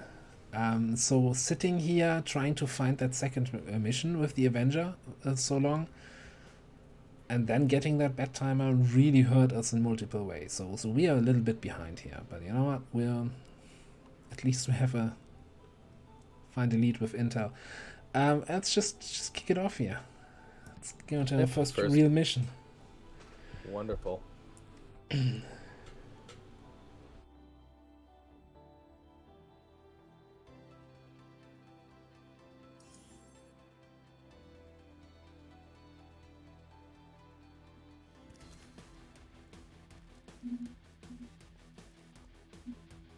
Menace 1-5. We've got a bead on the Advent data vault near your position. Be advised, self-detonating charges are in place at the target. Move to disarm and extract the package before its contents are destroyed. All right. Welcome to a Hack the Objective mission. We are in a train yard, it looks like. And I was just getting a quick glance at his soldiers and trying to figure out where they're starting and how he's going to progress through this map.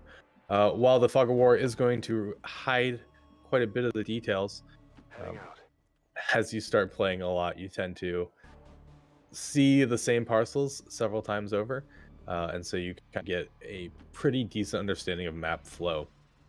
For a map like this, he's certainly going to try to get more to the center, try to find where the first pod is, probably looking for a drone if I had to guess, as we can kind of theorize that there's going to be 2 drones on this this mission, and then a pod of 3, 2 pods of 3 maybe, but it also could be a pod of 3 and 2 pods of 2. Move.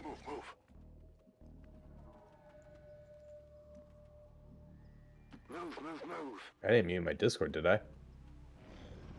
No. Ava? Yeah, Oh, okay. I'm still here. Still here. I was you're just so quiet. yeah. Okay. I was just like, I didn't see a train yard here. I'm like, why does he see the train yard? I thought that was the train up there, but I was wrong. Never mind. Not a train yard. Still confused about that. Oh, call me out on that. I thought this was the train yard part where it moved up to the train, but yeah. Designated position. So anyway, so we do have our technical on this mission, and we do have a group of Advent here waiting to get roasted. And if there's one thing I really enjoy, it's roasting people. I just enjoy roasted peanuts, so that really had basis in nothing else, but I do enjoy that. Do you think it's a good idea to optimize your connections such that you have connected to an adjacent region of each region? Usually this is doable with 6 regions, but there's only a handful of solutions for 6, and this depends on your start region. I'll be honest, I don't optimize for that. It's not something I've actively monitored when connecting. I tend to try to find things like trap for UFOs later on. I'm not 100% sure I understand the... So you could spread out like throughout the map more by limiting like your connections by really trying to go wide, I guess, would be the best way to look at it. If I think I'm understanding. Yeah, personally for me, after like making your first connections and liberating your first region, that's when the game reveals, or rather before liberating the first region, it reveals the black site. And at that point, because the game generates the black site always at least 4 regions away from your start, a lot of your decisions, at least on higher difficulties with the higher intel cost, are going to be centered around, I need to get to that black site to not lose the game. So I think that's more what drives my decision where to expand to next than anything else. So we've already seen these 3 units. So we have the officer and 2 troopers that we saw in Gatecrasher. Nothing special coming out yet. Nothing new. Nothing really to talk about there. So I'm a little bit in a pickle here, because I wanna ideally flamethrower ambush, but I also don't wanna screw around too much. Clock's ticking, right? So since they seem to be going in this direction, the risky but profitable play might be to drop down here behind this flower pot. They should come onto this area, and I can flamethrower all 3 of them. But before I commit to that, Let's get some more. On the move. Get some more scouting out there.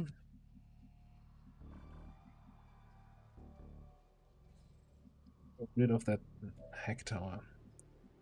Orders confirmed. On the move.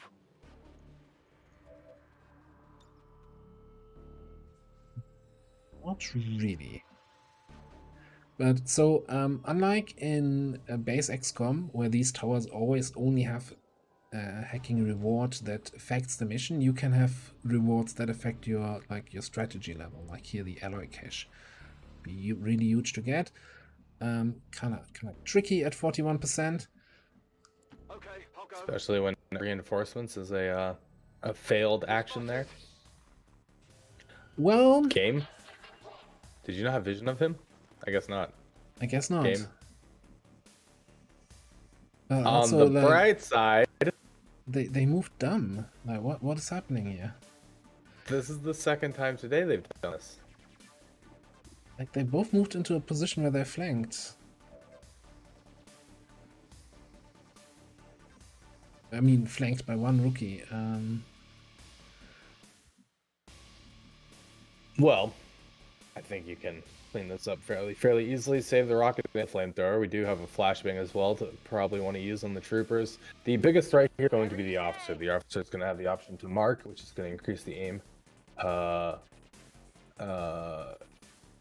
And then you also, yeah, it's going to increase the aim against the villager for everyone who's shooting against it, such as like a hollow target. So, unlike Gatecrasher, this is not a salvage mission, so I do not get corpses, so I can blow everything up if I want to. Which, you know what? You have the better shot than this illogical guy here. Just That need to make illogical sure. guy. I guess that'll be okay. 63 aim ranger. So I'm gonna stand out in the open because I never trust getting the right throwing angle if I'm stuck up against the car. So I'm just gonna throw another grenade here. We might destroy some loot. No, We also tell me just- that's true. We also destroy 2 troopers. Multiple hostiles eliminated. Single drop of loot lost. Can I get a high ground shot on that guy? No, no. Okay, let's just get a little bit closer. Whatever you say. Adam Green, I believe. Found something. Did you see that one? I'm trusting you here. Where's the object back there? Just wondering if I throw an evac right now? I don't think so. So evac is going to take 5 turns, I believe, because we are in a strength 2 region, and it's a vigilance 2, which doesn't really have a big impact this early in the campaign, but later on certainly can contribute to getting out of missions in timely manners. So him waiting a turn, evac is more than likely fine, as he's going to be getting up to the objective about the time evac will get here anyways, if not sooner. I think we've thrown it now though, so that we can have it like close to the objective.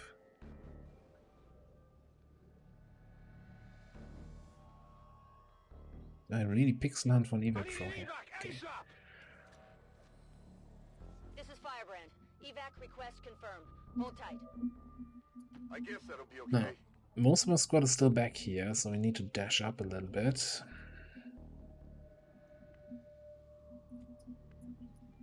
Stepping off. Copy that.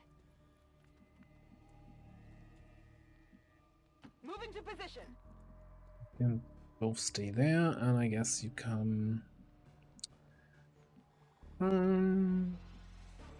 I don't like this position really because I'm actually not taking cover to the right, but then again, this wall is here to protect me. Double time. Surely fine. Got it covered. Nothing bad can ever happen. Got 2 SMGs and a shotgun overwatch. We're basically safe.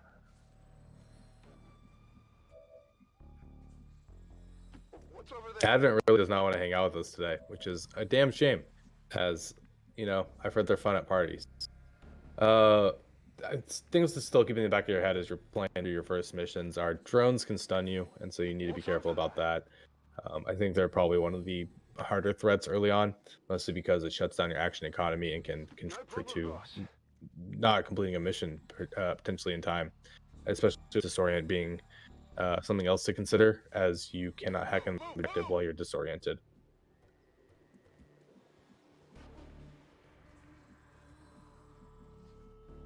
On the move. Play one more turn here fairly carefully. On Overwatch. Sad while he dashed his infantry up top. Come get some. Affirmative. Covering now. Scanning. Got movement here. My general rule with evac is just have the evac ready to go by the time the mission timer is done, right? So on like a mission like this where we have 8 turns, I want to have evac here on turn 8 as well.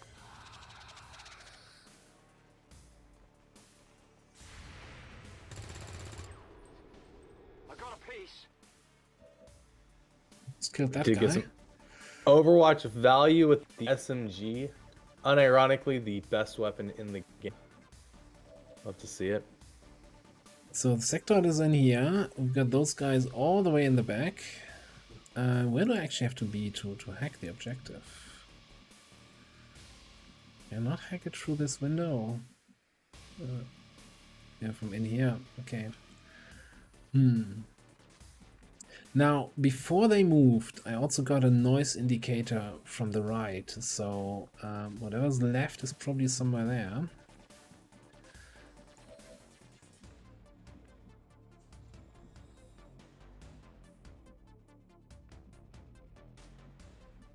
The trooper and the sentry are gonna be kind of hard to get to. Yeah, that's when I'd certainly be considering looking to get a flashbang on the entry at least. And I'm wondering if I maybe can flamethrower around this pillar to get the sectoid. I'm always down for a gamble. On your order.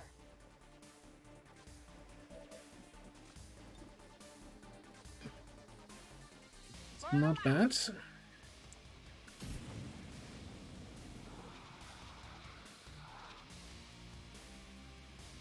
And applied the burn. Wonderful. That is hopefully a dead sectoid.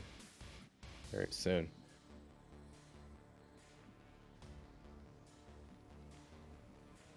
So, Mr. Logical here, how do you feel about just getting closer to them?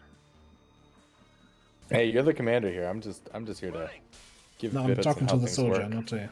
Okay.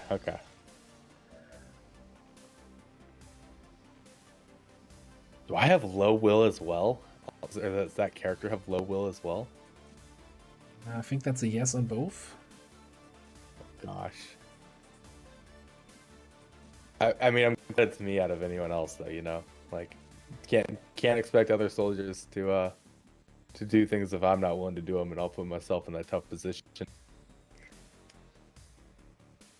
Just realized that I'm kind of low on actions on the people that still have flashbangs. I'm trusting you here. As in, I have, yeah, the specialist as a flashbang. Let's see, maybe we get lucky on the trooper. So, grenades, you know, there's the randomization, 2 to 5 points of damage, but grenades also have damage fall off. Like, the further away from the center, the more the minimum damage will go down. So, the edge here just is 1 to 5 damage, which is not a lot for basic frag grenades, but later grenades, that's you're gonna feel a bigger impact about that.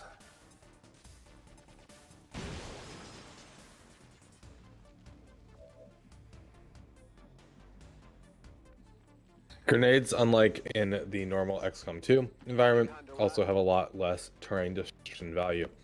You are not going to reliably be able to destroy terrain with basic grenades without several investing perks found on the Grenadier tree.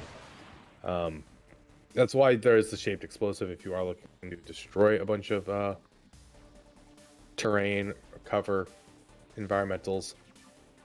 Learning which ones are going to be easy to destroy sometimes is intuitive. Things like wooden fences have a low terrain destruction modifier, so they'll fall down pretty quickly. Otherwise, it's just better to assume that your grenade is not going to destroy that cover.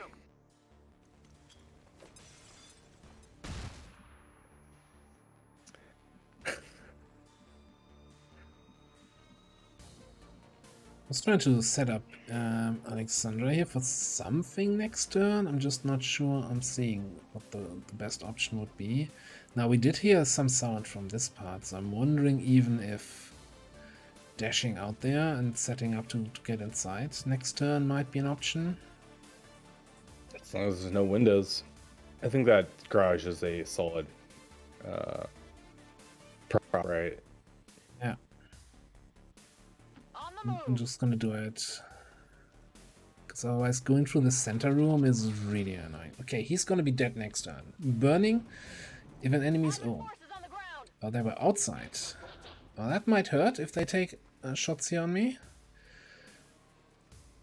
I can make it. Yellow alert crit. Our first wound of the campaign.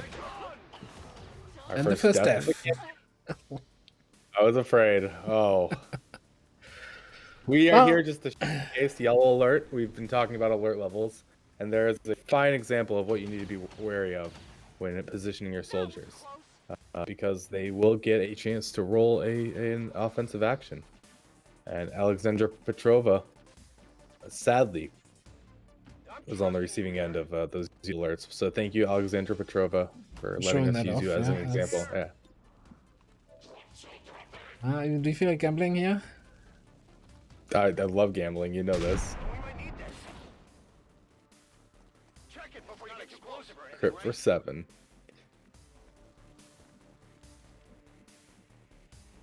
Now, since we know the sectoid is going to burn for at least one, next turn we can effectively ignore the sectoid and begin working on securing the objective with our specialists, and 2 clearing that wonderfully aggressive pod over outside that is still hanging around.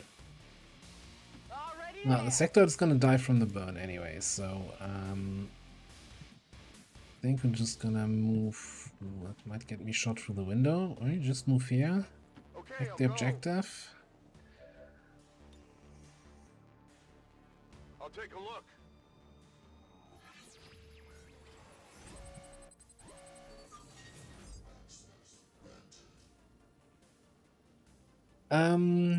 Good question. I think Hack there's reward. more value in the ally cache than in the More than single likely. level. Odds Not of getting either. getting it are, anyway. I was going to say, look at that. Dang. Good Copyright call. not letting us down here. Status confirmed. The charges are inactive and the package is secure. Eliminate any remaining hostiles near the AO. The copyright redemption arc has come to fruition. This took a campaign, right? Look, arguably it was the commander's fault since he needed a redemption arc to begin with.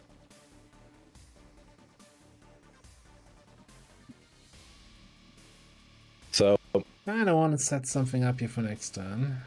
Let's get you up on Kinda- the roof here. kind of shocking to me a little bit was that we didn't actually get drones on this mission. Yeah, that's why I was kind of thinking like whatever is back there might just be a solo drone. You know, I didn't have this level of threat on the radar at all. Come on, focus! I might need some help. Advents, they're somehow also getting cover destruction value, which is great. I mean, we just said. Kind of shot was that? Okay, the trooper's hit destroyed so much of the cover in this corner that suddenly the engineer had line of sight from outside. Yeah, my comment about cover destruction and grenades still ring true, by the way. Just use a rifle if you want to get rid of cover, guys. Map.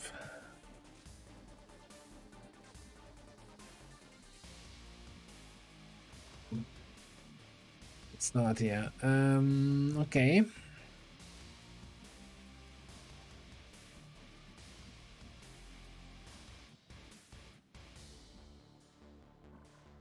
What's my target preview here? Not showing correctly that I get line of sight to the trooper, even though Gotcha is telling me I get line of sight. Oh, because nobody knows that this trooper is there, actually. Oh, the game's just giving you a little bit of free information then.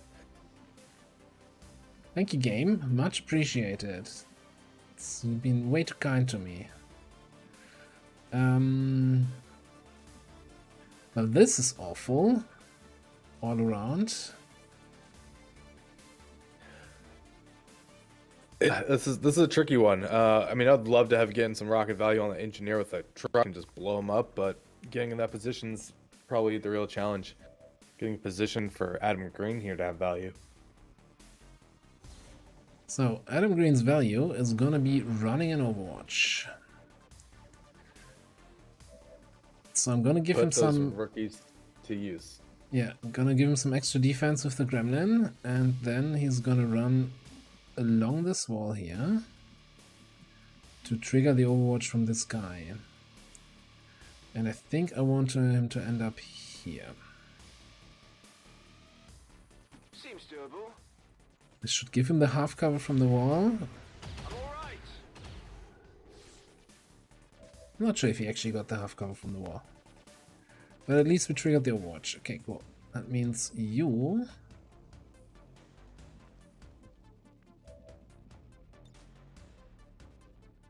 You throw a grenade on the... Yeah, so to see. Even if you don't hit the trooper, it does 6 damage.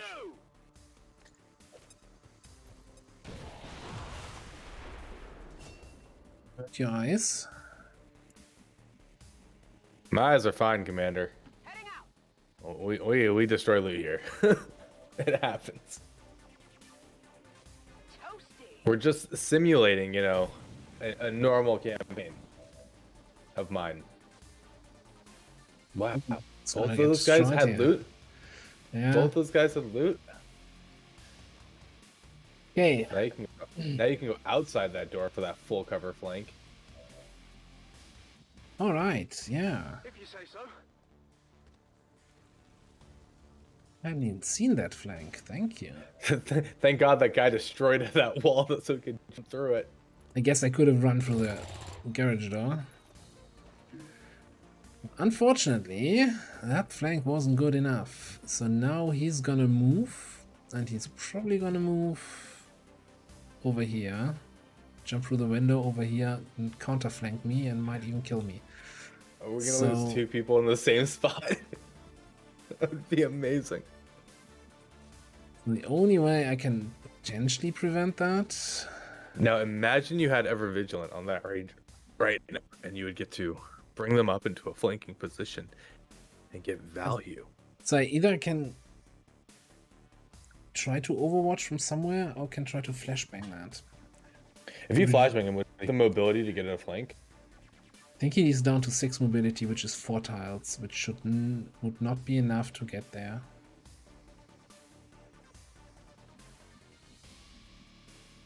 probably the safest option. Gotta find a position from where I can actually flashbang safely, I guess, back here. If you say so. Also got the evac coming in next turn. Flash out.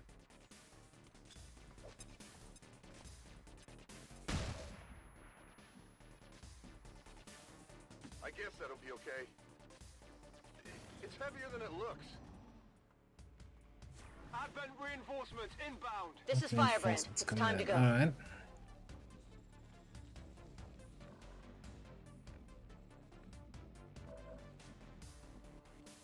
So while disoriented, units can still take their Overwatch shots.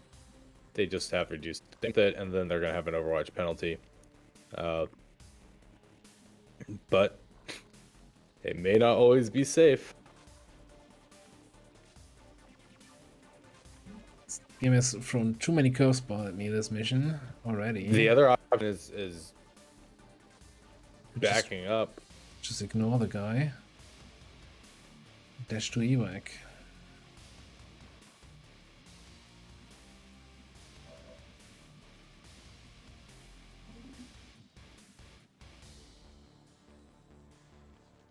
No need to Yeah. ask twice. Let's just Just get out of here.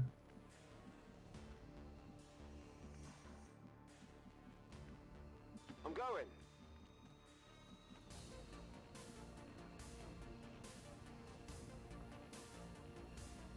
No need to ask twice. It is good to see you again. On the move.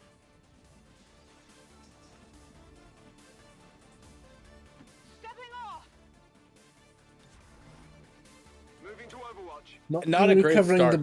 the body. No, the start's awful. We had the Missing a timer mission. on the second mission, then losing a rookie here to a... I wouldn't say it was a reckless move, but it was not the most well thought out move. I've got eyes on Advent troops. So glad that we're just doing a one-day episode of Overexplained, though, you know, maybe to dive into the new co-op campaign next week with hopefully better What? timers.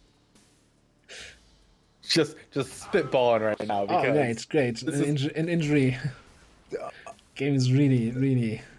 Accessing for those of you who tuned into my streams, we would have already gate crashed like 3 times off of You different would have things here. gate crashed. You would have restarted the game when loading into Gatecrasher and seeing a Templar with 55 aim. You would have said That is "Let's 100% true. That's 100% true. I love how we're getting all these hack rewards, though. Maybe this is to pat us on the back and say, "Oh, you know this is bad, still taking it." So, Moving to we play this so you don't have to. How's that? Got it. Moving. Got it covered. Like, I would love to be able to pat off on the back right now and say things are going great. And it's honestly, like, that move with that soldier is one I would have taken as well, right? You do expect a drone on this type of mission, especially in your first missions, instead of 3 pods of 3. Avenger, this is Firebrand. And so being a little bit aggressive with that expectation is something I would have done as well. Firebrand returning to base.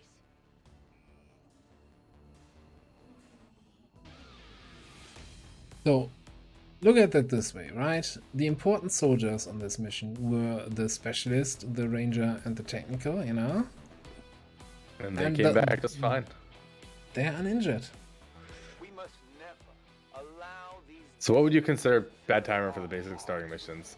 Yeah, if you're unable to, like, we can't even fit 4 on that mission for the second timer, which is like where it's really bad. I'll do a 4 here and there. Yeah. But 5 is ideal on my first 2 missions.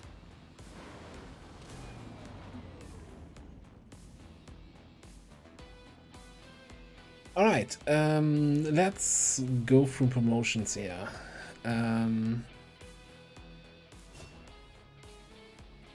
Specialist. Now, Specialist has kind of not the greatest aim, so I don't think he's going to be going into Overwatch. And especially since we have a Templar start, I think Revival to keep our Templar in the action is going to be I think- super helpful. I think Revival is fantastic.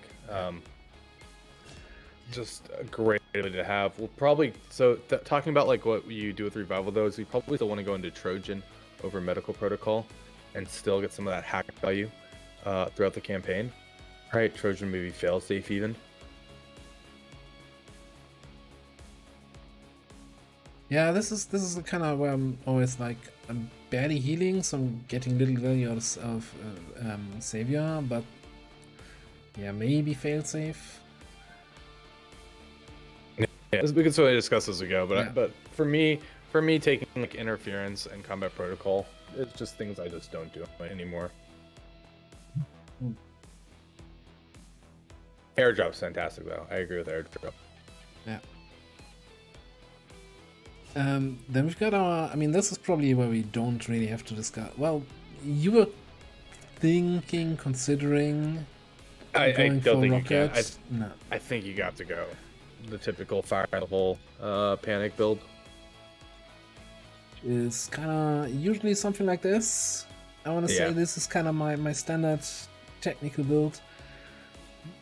If you want to have a really One fun of time, those. Firestorm is fantastic. It's just so much fun. you get a nice, cool animation. Yeah. Also, you know, it's called heat warheads. Why does not affect rockets? Like, this should affect rockets. Please, Peter. Should. Probable. It's not heat grenades, it's heat warheads. Don't tell me rockets are overpowered. Now, this is probably the most gonna be the contentious class, where we have slightly different, well, slightly different. I guess I could just mark what we both usually build, right? Which is something like Do you want to take Walkfire? This- Take Walkfire. This is an insult to injury to me. I think you have to. oh right, because it's also you. Yeah, of course. Then Yeah. fire. Yeah, like I don't know why we're in a discussion here. Like, you have hollow targeting here, which is actually look on this xcom row. Yeah, all target is great. Lightning reflexes is never wrong. Although Maim is also fantastic. We can take Shadow Step on this character for less AP as well. Yeah, but Shadow Step doesn't clear the over. Then again, Shadow Step is actually fantastic. Chosen Warlock, CCS. Yeah. You just have Shadow Step here. Have both barrels in your face. Yep. Okay, let's look at 30 alloys Very and nice. some other stuff. And that's yeah. So We need to look at promoting one of these soldiers to a gunner. Hopefully, we got a couple wounded. you know, I'm feeling it, right? 12 days All right. wounded is bad, but you're gonna be a 69 aim gunner. Oh, thank goodness. Okay, so we know the last one in the XCOM deck is going to be the Grenadier, which is perfect for 58. And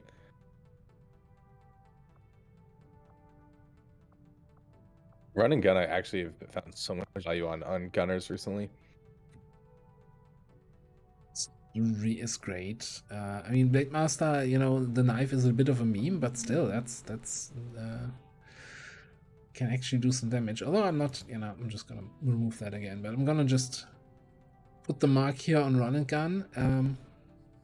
By the way, in case you're wondering how I'm doing this, so in the mod options for the community promotion screen, there's an ability tree planner mode. By default, this is set to disabled. You can set it to basic, then you can do these kind of things that I have there, or in advanced mode, I think it adds little numbers there. And since community promotion screen is a required mod with Long of the Chosen, everybody should be able to do that. So that's nothing Finally. super special and can be super helpful. Alright, so next promotion, since we have one of each class, is going to be the Grenadier. So I'm going to take Typing Hater. And you're going to be our Grenadier.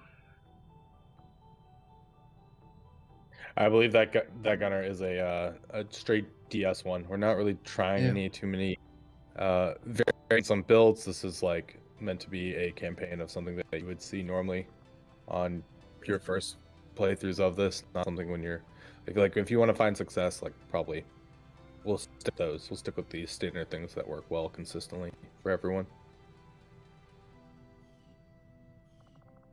I mean, you got a Avenger here, like, and that's never buggy. Yeah, Avenger on a 50-something aim person. Yeah. And then we get hang on, our where's my redemption list? So now that we have one of each class, the deck has been shuffled again, and we have no way to influence what we're going to get on next promotions other than by using the GTS.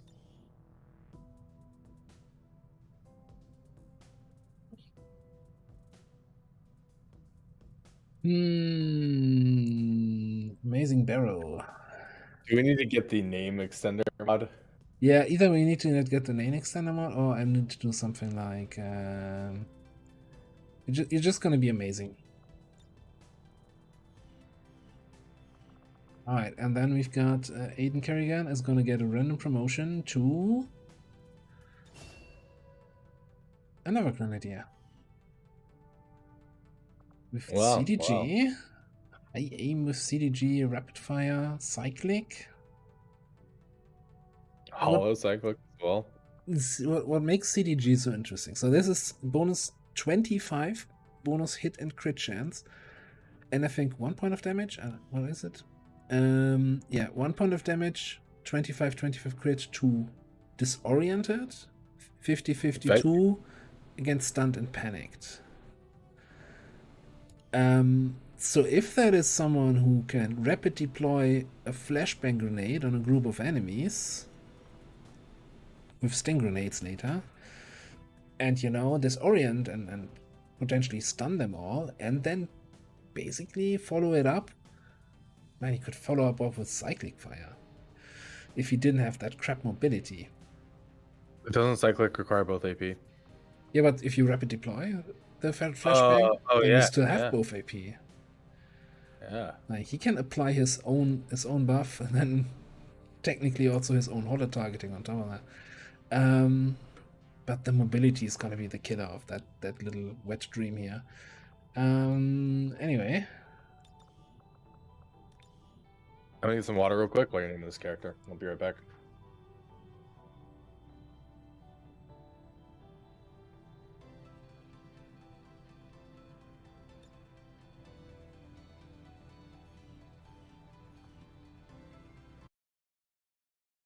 Right. So we have completed our first, I want to say, set of missions. More alloys. Thank you. So that means one mission has respawned now, and we can find it here. On the one hand, I should be helping with the Avenger scanning. On the other hand, we need to get the black market so that we can actually get an engineer. So I think we're gonna finish the black market first. Market is open. So they've every month they have special interest in one item from your inventory, from your current inventory, which in this case is sectoid corpses. We're never gonna sell those. I think on lower difficulties they actually are interested in 2 different items. Interested means they pay double the normal rate.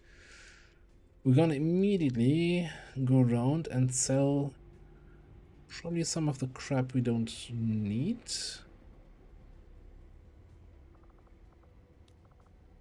Need that PCS? Maybe the basic hair trigger. That's not something I particularly care about. Gonna grab that engineer. Yeah. Okay. Scientist is 135. Those are very expensive stuff. Commander, we currently have no new supplies coming in. We'll need to And get that engineer to dig out here.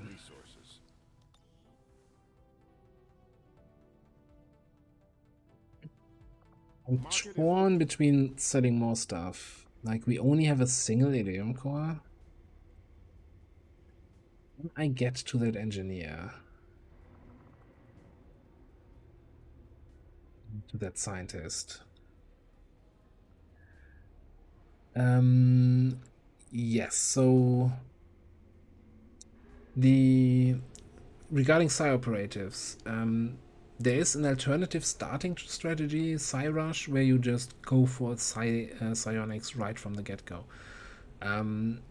Wouldn't have made much sense in this game because we didn't get an Elerium core. Like, you need an Elerium core to build the Scilab. But yeah, that's definitely an option you can do. We didn't get an Elerium core from Gatecrasher, so that was an option anyway. I'm debating, so I finished contacting the black market so that we get actually the engineer going. And I'm debating selling stuff so that we can also buy the scientist. I think we should, especially with the first poor timers that we got. We want to use the scientist to scan at the Haven. You can use besides having a soldier and a Haven advisor job, you can also have a scientist or an engineer. An engineer will increase the supplies you gain by 20% from that Haven. That scientist will increase the job effectiveness of your resistance personnel by 20%. Intel job, yeah. Yes. So the question is, what do we sell? Do we sell our only Elysium core? Do we I sell? do think so. Do we sell a bunch of the? We got 30 additional alloys from the mission just now from scan rewards. I don't know if I could ever justify selling alloys, but like, let's see what we can get there. I would get rid of like the PCS hacking, probably the perception autoloader. I mean, I would just go hard selling all the extra loot right now, so we can get the scientist out for some mission timers, and we'll get items back with Vulture soon enough. I'm gonna think. I'll sell a bunch of those here because, like, I'm, you know, the way I approach this is, we just got 30 alloys from the mission that we wouldn't have had otherwise, right? Because we got lucky with hacks. Okay. So then yeah, sell them. The game doesn't expect me to have this much at this stage. So that should be.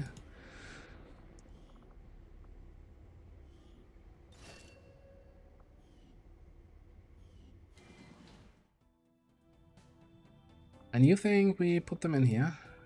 Scientist? Oh, I do. I think we throw the scientist in there, and I think we scan and get 2 missions out, because we're now behind. We are a mission behind. And, I mean, connection behind, like, we're behind. All these timers are now compiling. We have to catch back up. This will prove to be an important step forward. Talk about being behind and catching up. I think after the second research you're finishing, we're gonna do basic research. Yep. So this counts as an extra scientist for research speed. Obviously, you can't put that scientist anywhere in as an advisor, but yeah, that puts you behind a little bit at the start, but you know, in 2 months' time we catch up.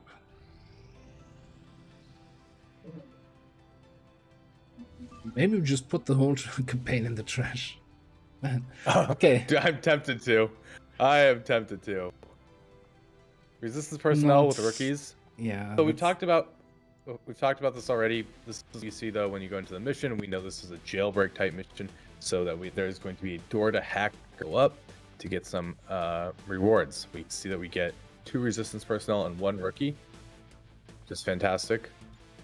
Now we just got to bring some people along.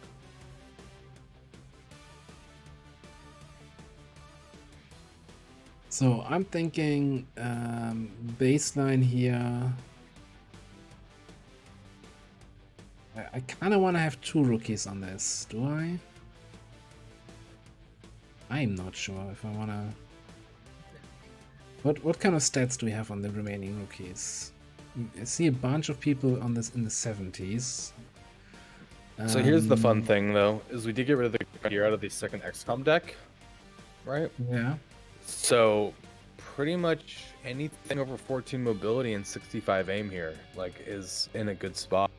Maybe other than the sharpshooter though, that would be a little worrisome about pulling next. Like, I think we want to keep like Fabio for the GTS. As a specialist or as a sharpshooter? No, probably as a sharpshooter.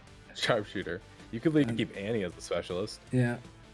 That's gonna be a specialist. Sharpshooter. And anything else? I'm not seeing anything super amazing. Maybe, you know, 17 mobility makes an excellent shotgun ranger. But I know how you feel about those. Let's do it.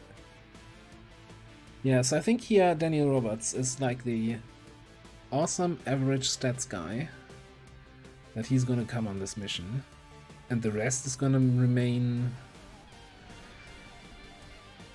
No, I'm not even sure.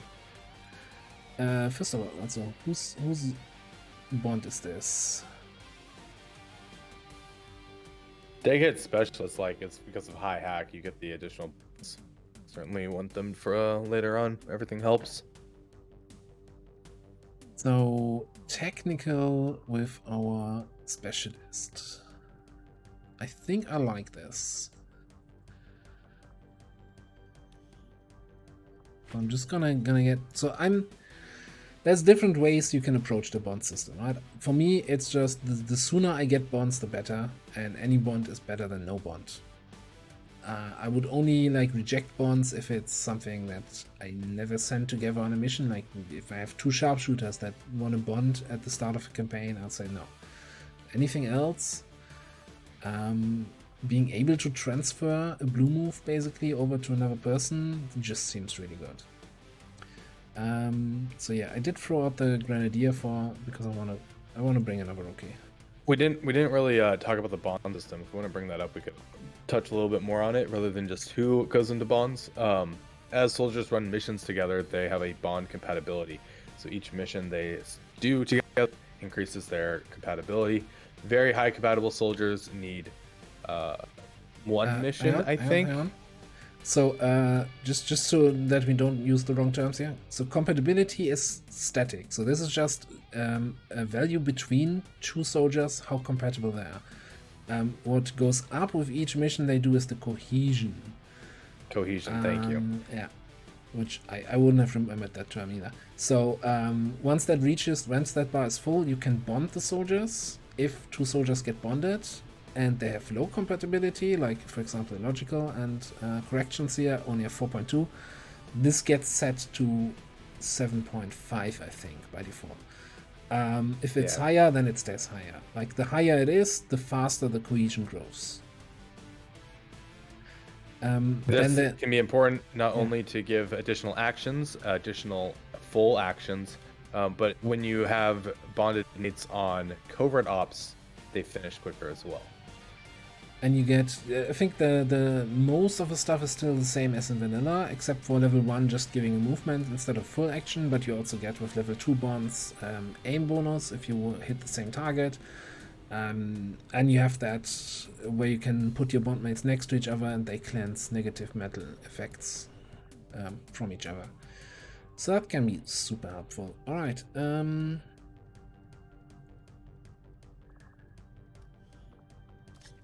let's grab another grenade here. I think I'll still keep Weird Girl with just the flamethrower. Got that mobility up there. Same thing, I think, for the Templar. I'm not gonna fill the last slot. Like, a mobility breakpoint for me is 12. I don't want to go below 12 with anyone. I say that, and corrections, but he has run and gun. No, it's good. I'm gonna drop your flashbang. You're not banging anyone. Not today. Do we bring a spare medkit? No, we just not take wounds, right? What did the medkit do for us on that last mission? Nothing. That medkit value does not exist. I think that looks good. Although it is I think it was a large map sitrap. So there's something to be said about, was it? Shouldn't it be here? No, it doesn't show up here on the area of operations, sadly. I wish it did. It might be a very large map.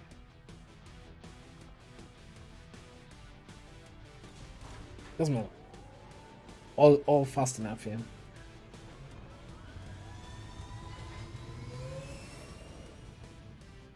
Sky Ranger deployed. In position to drop. Now, let's hope for a decent timer with our second mission. Or, really, I'm going to say scrap the campaign. Good luck, I believe. That felt really long. That did. what she said. The smash and grab supply crate extraction. Just scrap it. Just scrap this campaign right now. I'm saying it. I don't think you need 5 on this. Not without a boost. I doubt you can get 4 people on this, actually.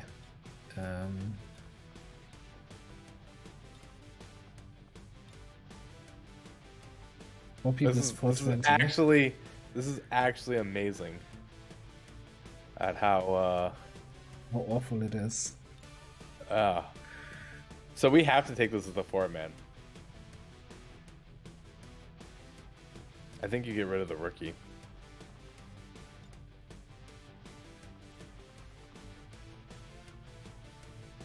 Because we can't give up more missions at this point, right? Yeah. We've already skipped one. Skipping a second. Skipping 50% of your missions before the first supply drop is just absolutely unacceptable. And it's not like we had any control over this. The RNG swings on the first general missions is a bit much at times. Okay.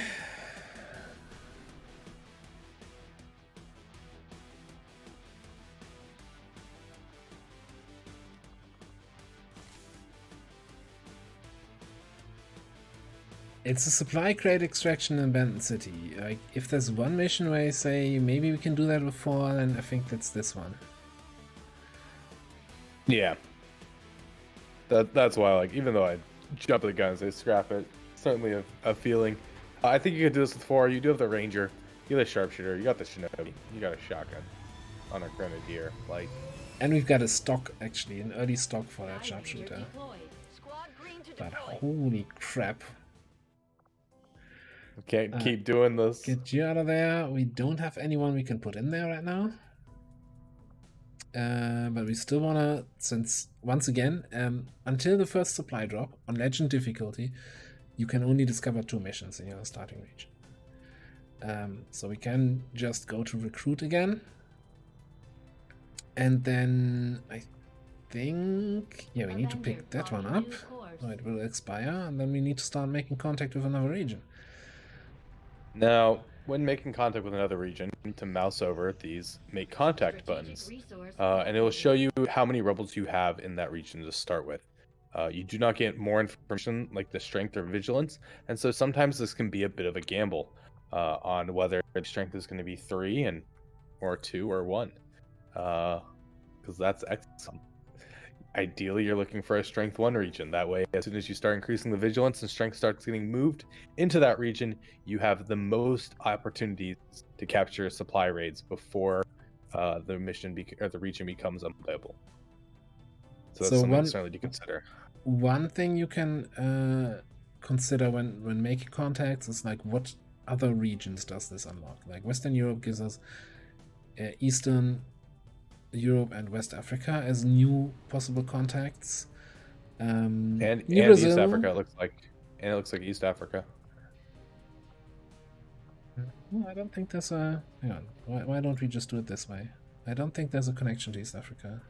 Oh, there's not. You're right. I thought I saw some white lines there. New Brazil gives us New Chile, and New Mexico gives us Western US. So I think, like, all arguments, in my opinion, speak for Western Europe. Absolutely. Not 6 just in the Haven, and most additional connections moving past. Just trying to liberate my home here. Attempting to establish local regional contact. I mean, we're already starting on my house, so seems fair. Now, keeping this engineer busy is fantastic. It lets us get some supplies. It's going to get open to GTS soon, and we're going to be then going into Vulture and Wet Work. But we'll discuss the reasoning for that when we get closer.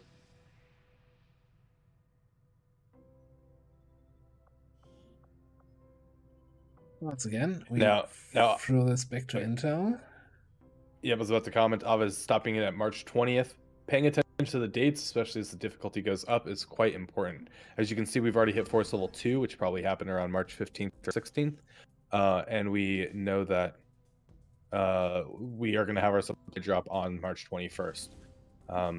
So with needing 24 hours to switch jobs, it's important to switch back, especially with the mission ending as well. And going into our supply drop means that we're now going to be able to find 3 missions in each region per cycle.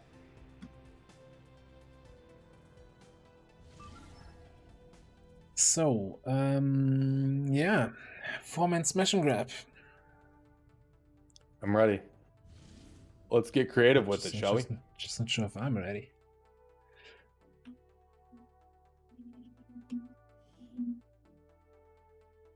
Best missions for the first 2 are Engineer Jailbreak. What the worst part is there's guaranteed to be 0 faceless in the save it we got this time. So, if you go to the Long Wolf Chosen Discord and scroll back in the polls channel, I did actually a poll at some point, as in like, what do you want your first 2 missions to be in a new campaign? just to see like what people were thinking. And I think the winning vote was for engineer and scientist missions. Which I'm not even sure if that's actually possible, that you can get 2 VIP missions. No, you cannot get 2 VIP missions. If you get a VIP mission as your first guerrilla op, it's guaranteed to be engineer. Right? That's only for the first 10 days, like the first cycle of them. Then from there, they can change.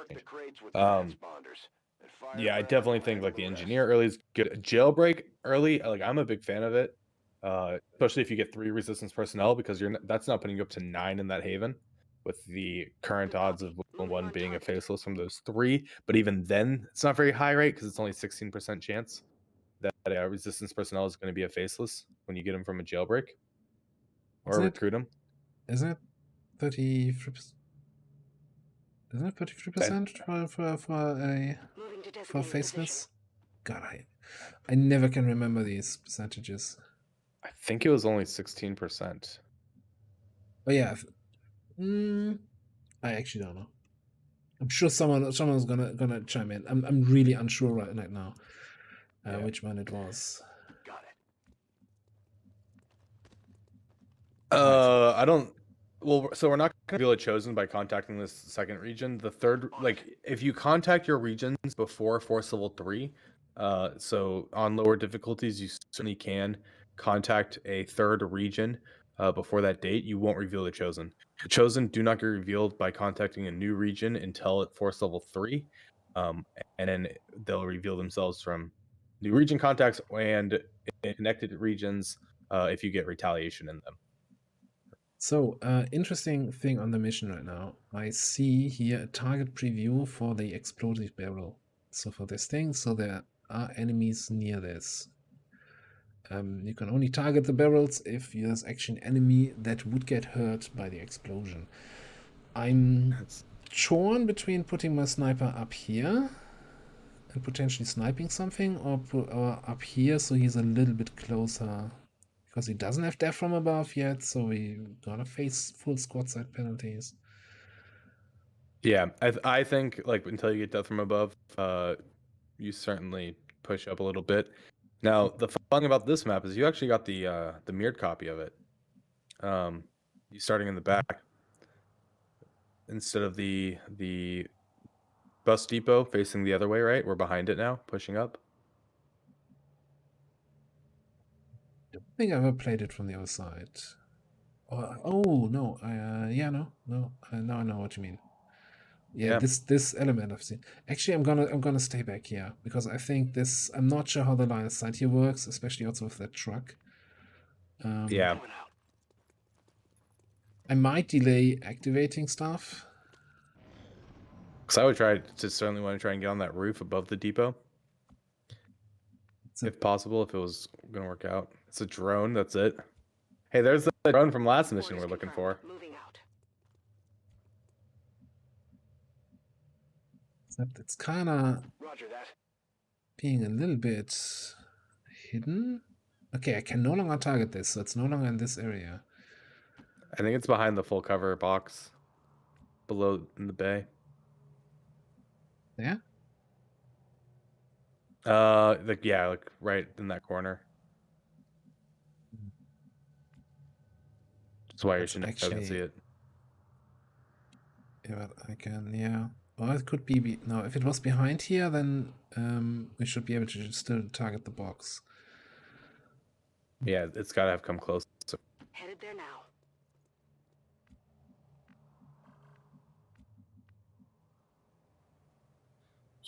What a fun start. Is it though? Moving to position. Yeah, you're getting all the quirks out of the way now. Like this is great to showcase, you know, like you're gonna get some quirky interactions. Sign up for it. This is not in my contract that I have to play this kind of crappy missions here.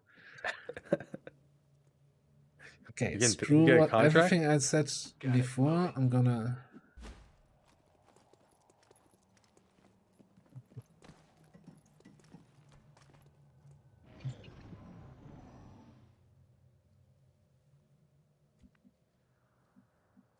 Really now. So drone is gonna be like completely a no-show at the moment. Okay, you know what? If the game is gonna screw me over, I can screw back. I'm not above tile scanning. No, I don't think it's here. I think it must have moved further into the map, which is fantastic news. Let's hope you're right. See, yeah, Ava right now is really showcasing these 4-man missions. Game is really testing him. On the move.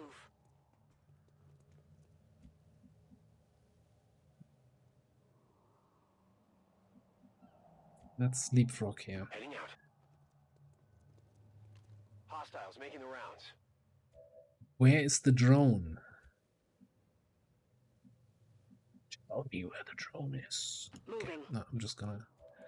Dude, it's Getting Schrodinger's. It's Schrodinger's drone. On it. Complacent, a little bit. Now, we are at force level 2. Lost only show up from force level 3 or 4 on. I don't remember which one exactly it was, but that means we can grenade to our heart's content. Well, we don't even have a lost sit rep. Rolling. Then again, I also grenade to my heart's content even if the lost are there. Screw that. You can't make me not grenade. Valen tried. She didn't have success with that.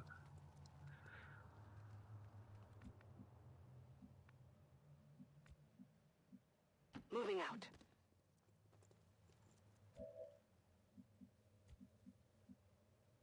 Orders confirmed. Where did the drone go? Enemy Like, we squad saw the located. animation go forward 2 turns ago. There it is. Oh, okay. Good copy. Moving on target.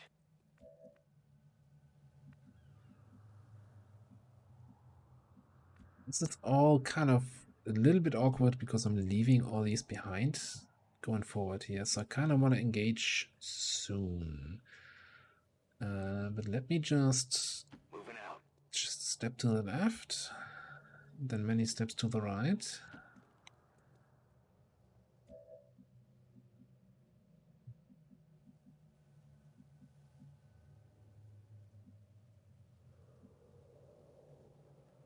Like, I probably need to change my mindset. Is there really a crate, 2 crates on top of the explodey barrels?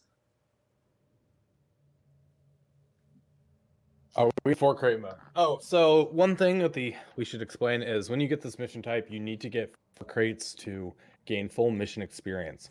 That's probably an in-depth conversation we should touch on as well. When you spawn in a mission, the amount of mission experience and kill experience are decided from the get-go.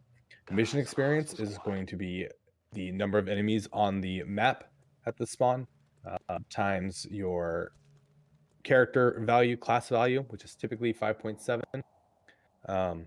Well, divided by how many units are coming on the mission. To get full experience, you need to successfully complete the mission and get out. You fail the mission, you only get half of that mission experience. Kill experience is capped by the number of enemies on the map at the very start. So if you have a map with 9 enemies, you can get 9 kill experience. 9 kills worth of experience. How you get to that 9 kills doesn't really matter. It can be from those enemies on the map. It can be from RNF. But yeah. As far as what we're doing specifically on this mission is we are certainly looking for 4. More better, of course.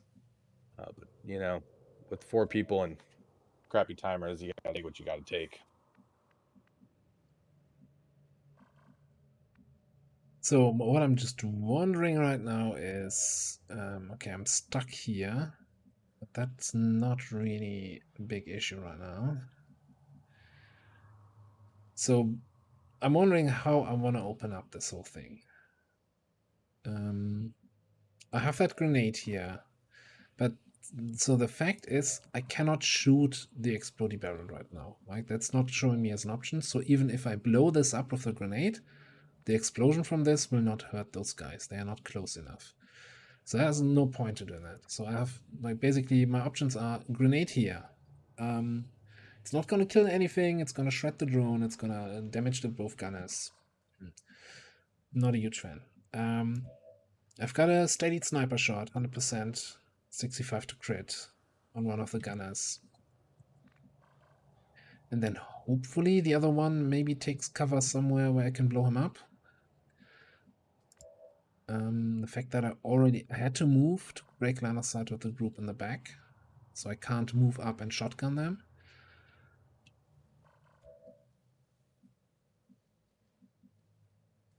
I do have also my both barrels here. Like the drone will come closer to me, I can maybe shoot it twice. Alternatively, the whole we could wait and then do a they reveal me activation, you know? Like what we did. They reveal me activation is probably the best for action economy though, with 4 soldiers. Yeah, with only 4 people. I think we'll do that. So let's get typing head over there. I just would really like my Shinobi to not get revealed in that whole situation. Good luck, Mudix.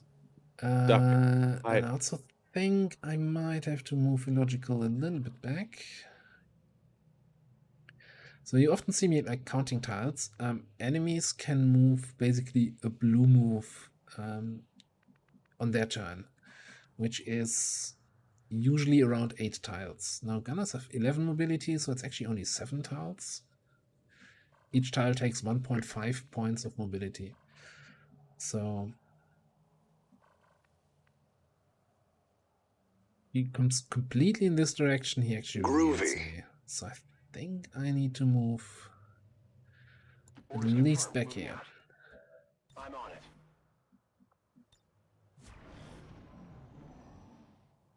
Groovy.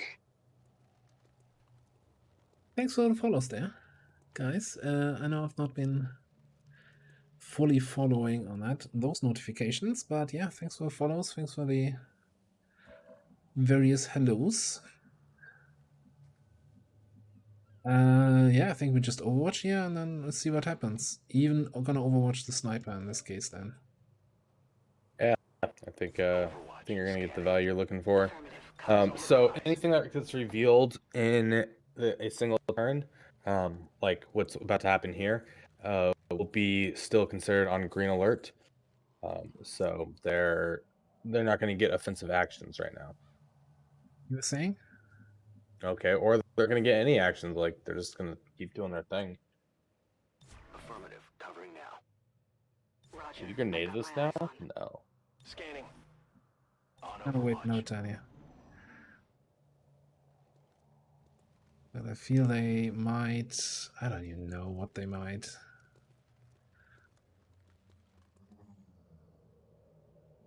Either the drone is gonna screw me over, and like when they were back here, I could at least got a good shotgun Overwatch, but now this is gonna all feel awful.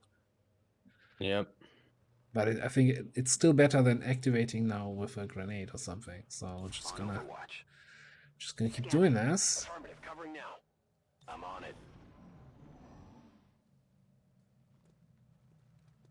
And either the drone's gonna reveal me now. Get probably very little value out of this.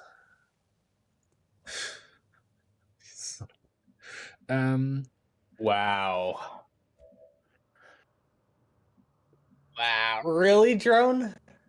On the bright side, right? On the bright side, our goal is actually 4 crates. We've got 2 crates here, we've got 2 crates there. Like, I'm not too concerned about not getting the optimal activation. Would have been nice to get some more, but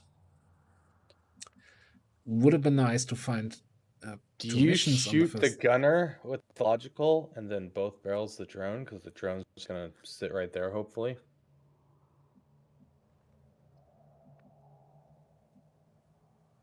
No, I think I'm still overwatching. Okay. Yeah. Got it covered. I'm on it. Moving to Overwatch.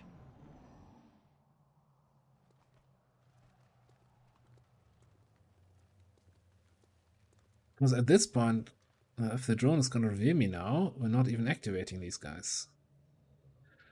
True. So I can snipe them. We might need this. Come on. Get too close. We did it. We got a drone kill, guys. So now I can just here, probably the back one, but I might want to move my shinobi first, yeah? Yeah, sure, go over there.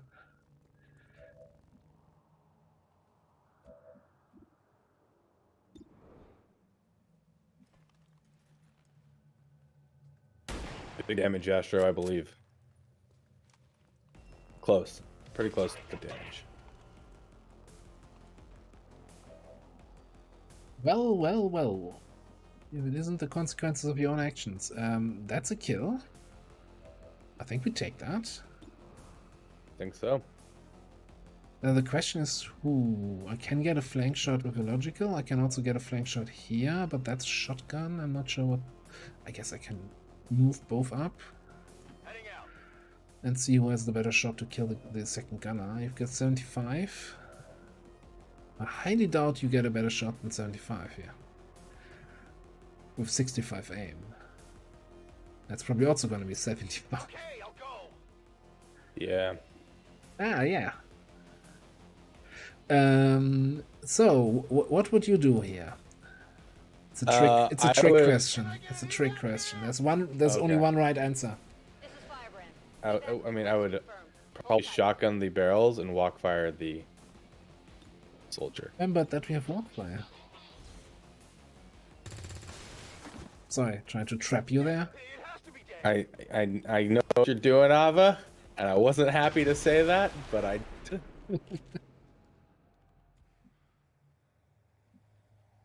Moving to position. We're here to showcase, different mechanics and different abilities, and walkfire is an ability that people do pick up.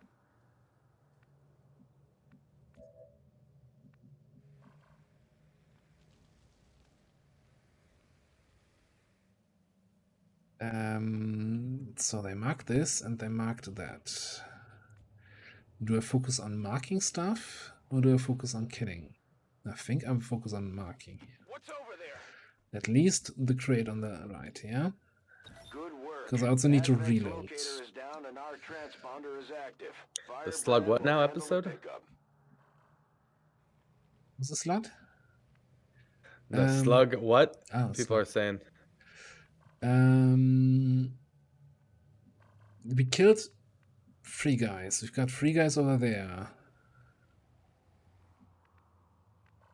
Do I go for this crate? So we're only at 3 and there's 3 there. Man, that is a potentially dangerous crate to be grabbing. But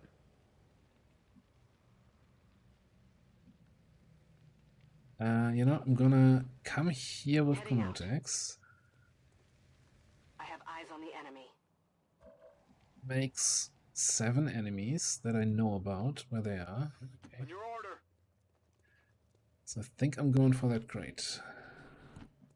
Feeling confident that that's not going to reveal anything.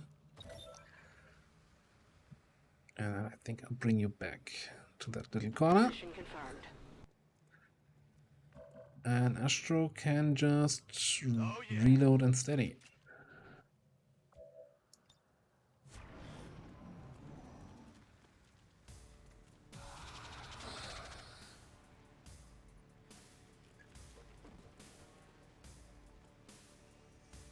An easy kill on the sentry.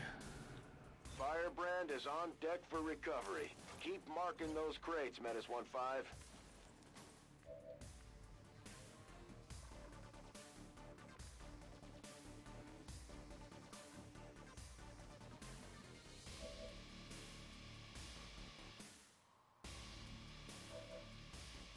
I'm gonna reveal here. Probably. So I think the sentry is the higher threat enemy here for my team. yeah, the sentry and the drone, because you probably get the kill on the sectoid. The drone, hopefully with a shotgun, maybe. Isn't there a drone? Did I see a drone? Am I dumb? There's a drone back here. It's not active yet. But Oh, okay. the question is, do I go in against the sectoid here? If you can kill the engineer, you can probably bait the sectoid into raising a zombie.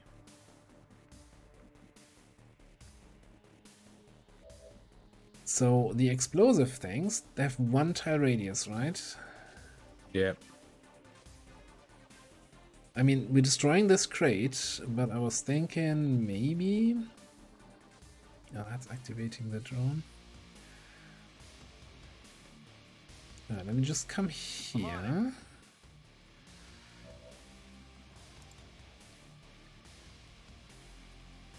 Exploding the grenadier and exploding this cover. This should allow the illogical to come over somewhere here and then get a flank shot on the engineer here. Yeah, it's probably worth it. I don't think we're getting 12 crates. So I agree. I think grenading now is really a good answer. I'm just hoping that it's really just 1 tile radius and it's not going to blow up Commotix. Good luck. Unless they leave us no choice, we should try to avoid damaging the crates if we want to bring home anything useful.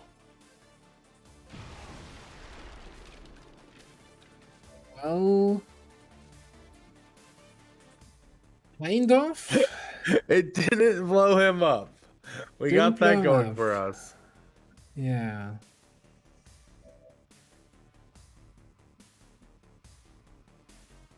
If you say so. Well, how about that? Can you jump in that ocean water to put that fire out? I don't think so, no. Oh, wouldn't that be something? I'll get him next time. Looks like we're Oh. gonna get him next time. That's gonna be awkward because I think someone. No, I do have a med kit on my sniper. Well, I'm so glad we're getting 4 crates because I think Commotix is going back towards our sniper right now. Because he's gonna burn regardless. Now it's a matter of this turn or next turn. But then if we move now, we activate the drone.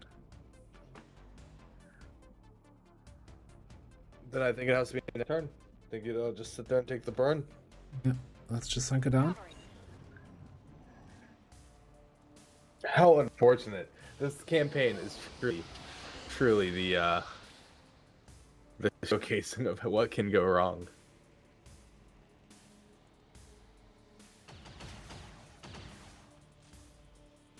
That side, that didn't hit. I'm burning up here. I'm spotted.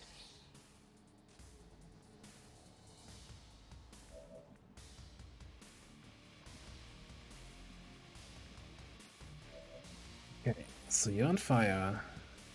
So I think this turn you run back. So we can still take a shot here. I don't think we Yeah, 'cause- we jump down and No, not this turn. I think we need to take a shot. I think we figure out how to kill. can you mark crates Some while s- burning?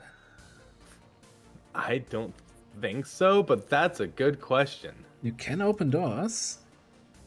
I think it's worth the risk to just, you know, so you're not doing anything else this turn, yeah? Yeah, let's try it.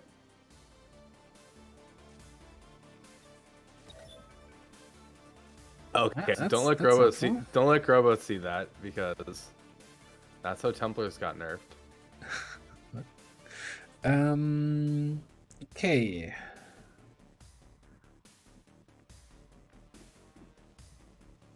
So that drone's pretty far away. Say that drone is pretty dead. Oh, even better. It's gonna be pretty mad. Well, Bradford can come fight and himself if he's so upset.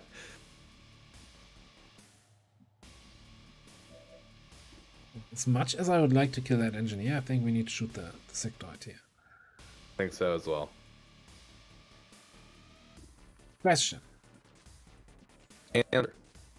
And I could move up, mark this crate, and lob a grenade up here, and then we... Does anyone actually see the sectoid still? No, I need to stay here. I need to provide line of sight, otherwise I can't snipe.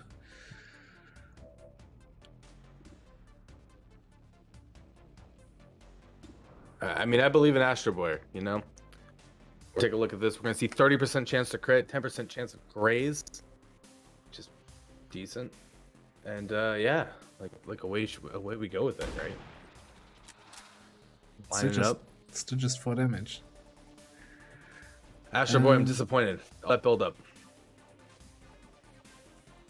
So, we could get aggressive, get this crate here. And then probably flashbang up here. Kill the zombie. You might. Yeah, I guess, yeah. It's a tough one there because, on one hand, like you don't want a sectoid lasering someone in half cover. Well, no, he's gonna be in half cover. I think Okay. Illogical's gonna hunker down here. Or reload. I don't know. On the move. I'm more concerned about potentially activating the last enemies. Grenade. Sometimes you just gotta take the risk, you know? Gotta roll the hot 6, huh? Yep. Grab the cat.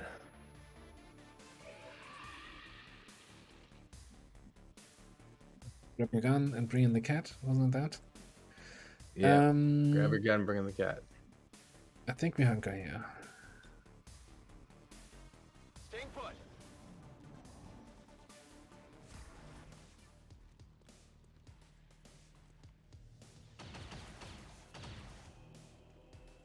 Incoming over here. Dude, a 6% shot. Wow.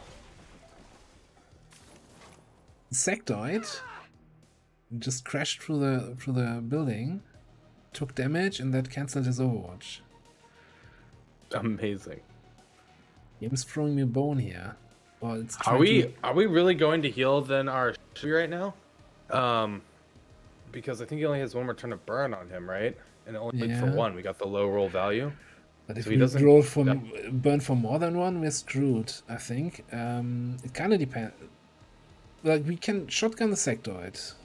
I'm actually surprised I don't have a shot. Like, I should have a shot, right? Leading through this window. It's because the crate doesn't readjust. Like, your aim doesn't readjust where you're leaning because the crate was blocking before. We have the same problem like Templar cover at times. So, you say if the game is screwing me over, I should just, do this. It should let you see it if you see. Yeah. I'm in the same spot as before. So Yep. you can also The achieve game- the same thing with save and reload. Just reloading the save game so it updates the runner side.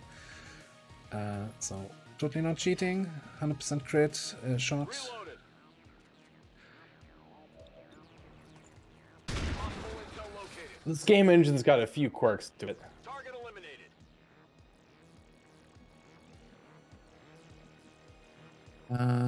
Alright. Now the question is, can Mr. Illogical hit this flank shot here? I guess that'll be okay. There's something here. That's it.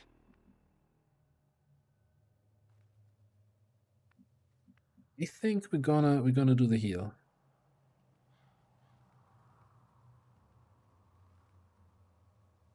We have a strong argument against it. We're giving up the high ground position. Basically, Astro is not, but we also need to evac in within 3 turns. Yeah. I can understand giving up the high ground position, the heal of guaranteeing that that you don't take any actual HP damage, keeping that wound timer low. You're gonna be fine.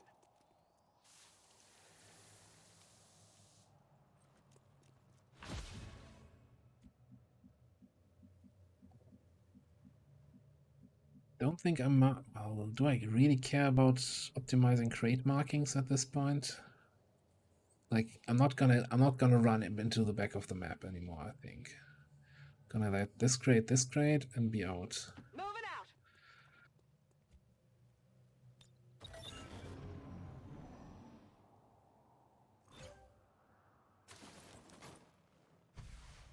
This is Firebrand. It's time to go.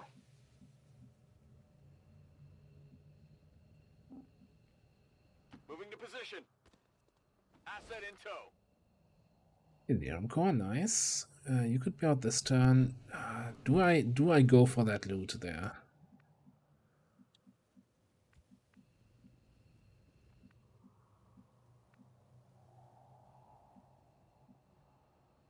It's a high cover spot, and I can dash to evac next time. Let's just get it. Okay, nothing bad happened. You still there? Yes, I am. I'm thinking through, like, we're getting more crates than I was expecting. With how this mission was going, the fact that we haven't taken damage is also really good. These mission timers in general and the meta level is a lot to have to juggle early on. So I mean, it's a good example though of things are doable. Ready to boogie. It's a long war. Affirmative. Moving out. Yes, it is. Overwatch. So yeah, and I'm gonna call it here, like seven crates. Oh, we're already. Oh, that's the. Like, we're already at reinforcements. What? What's dropping in here? Advent Custodians, just wait. listed out their first crate. We're gonna have to Let's not move confuse fast people if we wanna further. get the rest. Looks like they called in backup. Understood. Moving out. Go, go, go! Go, go, go! 7 crates. So one thing we haven't touched upon is that each crate that you get has a their loot is rolled at the start of each mission. It's distributed to all those crates, and then each crate that you get is just taking out what was in that crate, what was positioned there. So we're going to be getting a variety of hopefully supplies, alloys, and Illyrium. Some things can certainly be one-sided. There can also be Illyrium cores, I think, on this one, but that might just be smashing it up. But I'm pretty sure you can get Illyrium cores from these. I know you can get Ilium cores on the old style smash and grab. One by one, we're evening up the score. You know, the other crate mission. Yep. Oh, that was fairly okay. So I still think we're going death from above. You know, 17 mobility and crap shot might be no. I'm just not comfortable playing snapshot sniper, and we also have lead the target on our XCOM row, which is really good. So I think our Shinobi is gonna go full into blades, I would say. Certainly, 15 mobility, high aim already. Let's keep building with that. We don't need stealth. Stealth We is a have crutch. so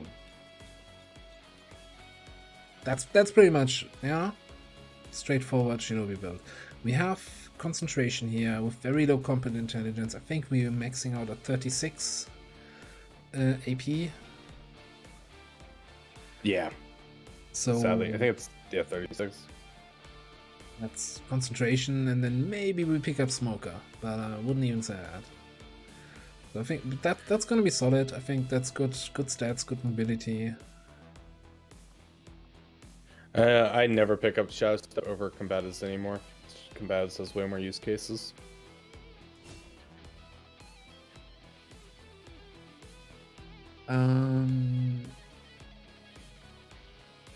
No.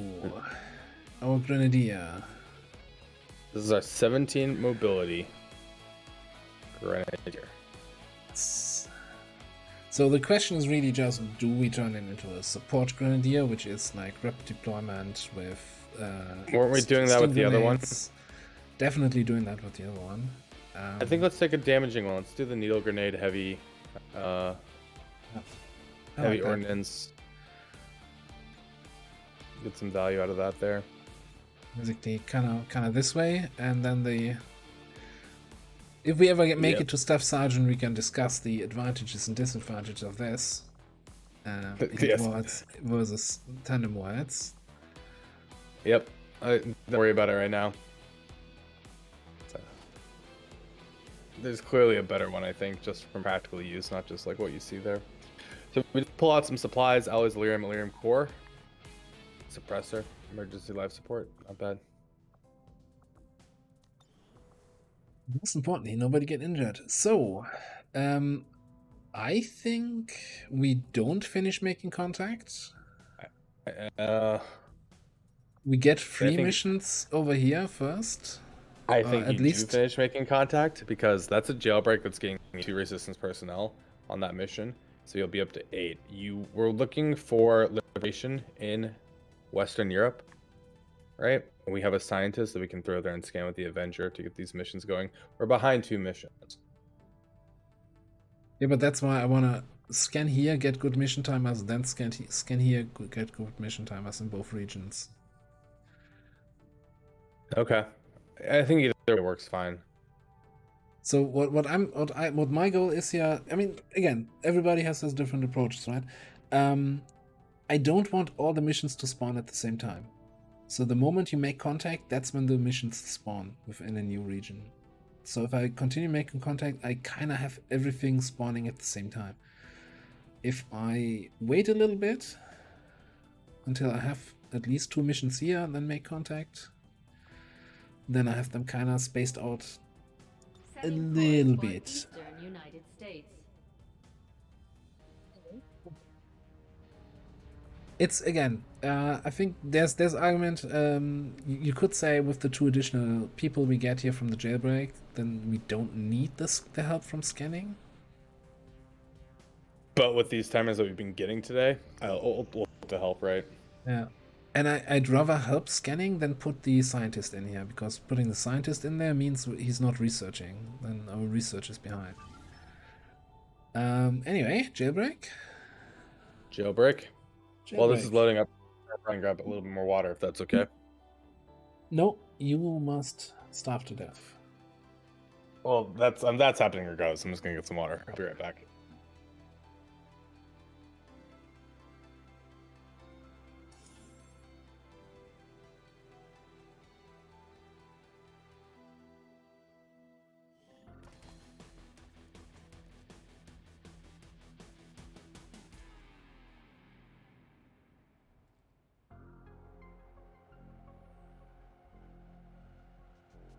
All right.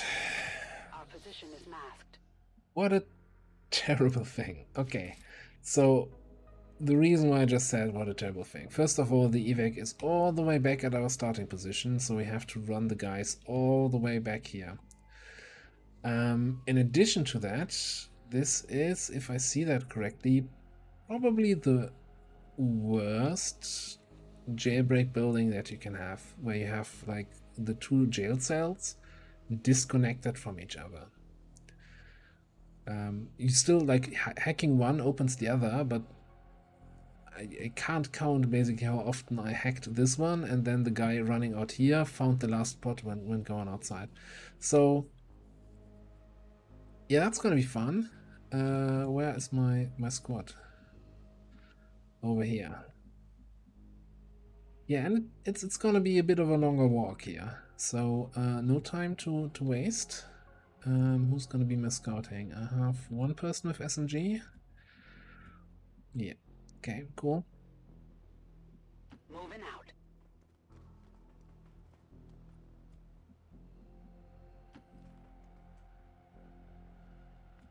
At least we're not running into a drone turn 1, so that's good. Get that going for us. This looks like a very fun map I came back to. Oh, it's awful. This is par for the course today. It's really So like fun thing, if with the jailbreak, you only need to hack one of the rooms at least, and both will open up. So you don't really need to do the full run with all your soldiers necessarily. Kind of depends as well on where you're going to find your engagement zone. If you can get them ahead of time, that's always nice. Instead of worrying about them activating off civilians. Good reward there on the hack. Now that hacky tower is also really in the way, like inconveniently. Advent has gotten really good at their map design, it seems, or city planning it. You know, limit the amount of work they actually have to do for finding XCOM patrols.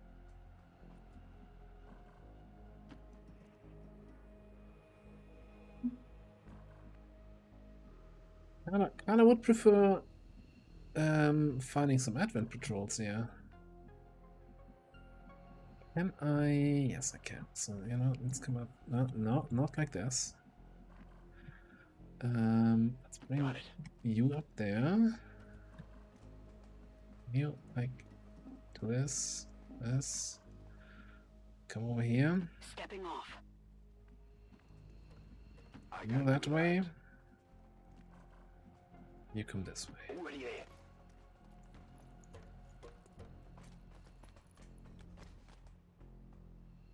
Quiet. Did you hear something? Well, we're having a lovely day here. Even though the game is trying really hard to not allow that. This is a very large map as well, so there is definitely like a little bit of pressure to keep moving.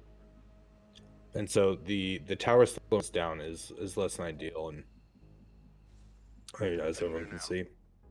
Look at all the civilians here. They're blocking this, they're blocking that. This is a party.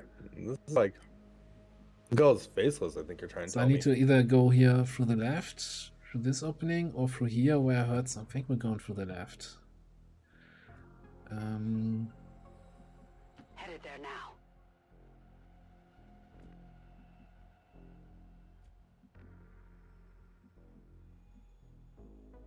Do I even care about standing out in the open at this point? I feel like I'm really not getting enough movement done here.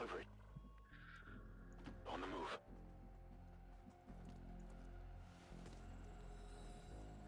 Orders confirmed. On the move. And you've seen nothing.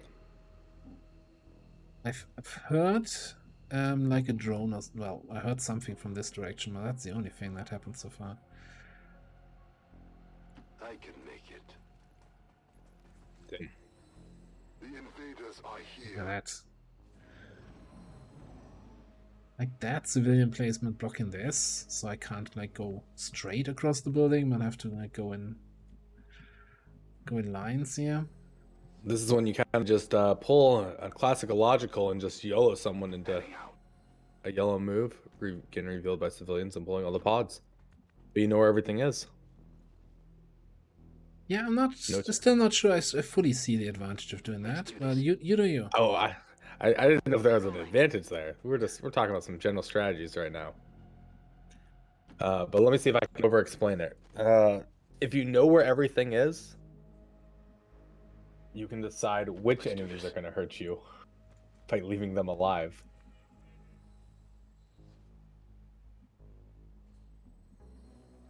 Alright, at this point, since we're not having cover from this direction anyway, I think I don't care about being in a perfect cover position. I just care about I'll go quickly. Just moving right now, not yeah. wasting time. Enemies on the move.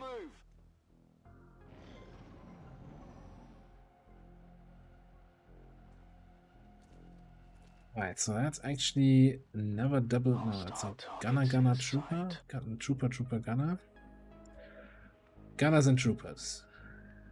Troopers and gunners. Gunners and troopers. Troopers and a gunner. So I think this is like the one more turn of you just keep moving up, get as far forward as possible, and then take the I think I engagement might even move here. I think they'll be in this area, so I can flamethrower that while getting closer to the objective. Yes. Although that could leave me exposed to that side. So, like nobody else is gonna. I think this is still good enough. Got it. Moving. I'd rather have a safe engagement here. Location confirmed. Hopefully. Hopefully. What if they walk away? Don't say that. Don't even think that. Okay, Matt, I'm sorry.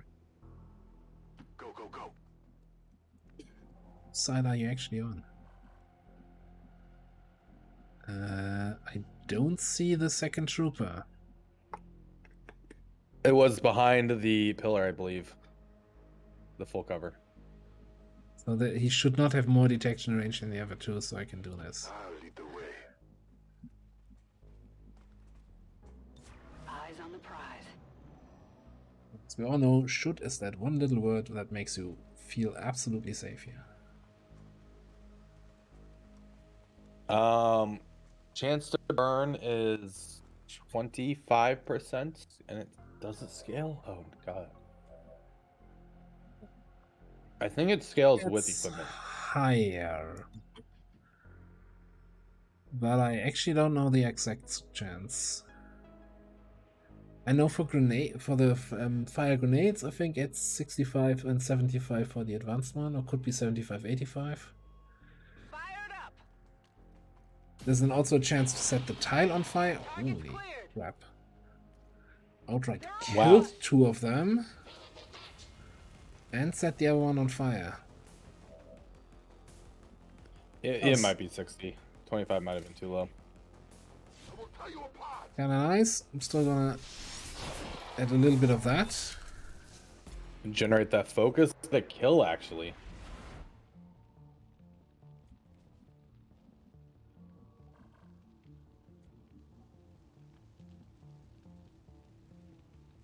What's over there? And looks like we actually found the next group. Okay. Sectoid double trooper.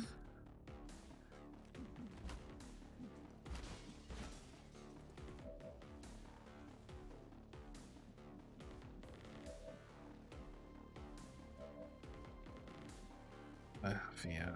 I can run and gun.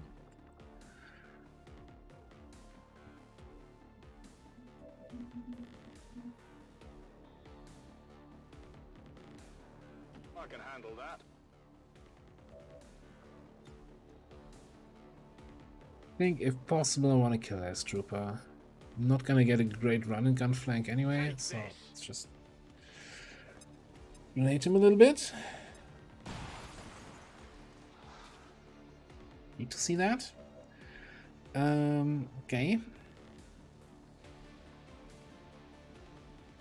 Then do we flashbang the other trooper? It is 60% chance to burn.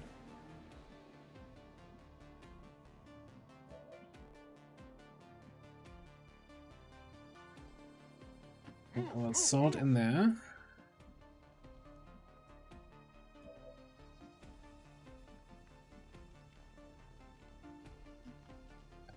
Probably just gonna bring our other guy also just up here. And I'm not gonna flashback. I don't think that the troopers worth the flashback. I'm gonna instead 8 protocol the guy in low cover and call it a day.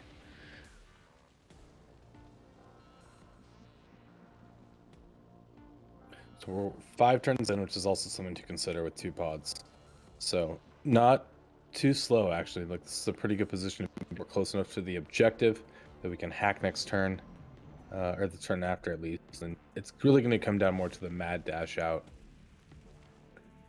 I'm not seeing anything for other tiers. I'm seeing just 60% for direct apply chance, burn chance. So if the tiers do anything, I don't know where that config is.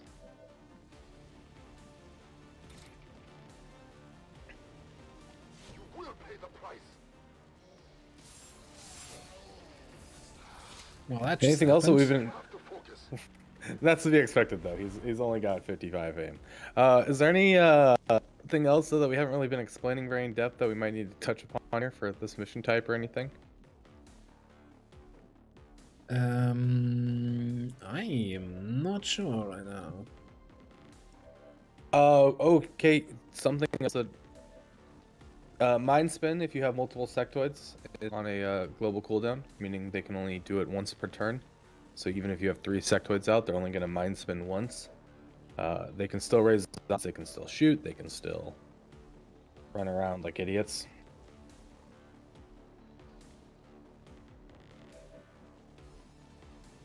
Please don't self-promo in chat, that's not good.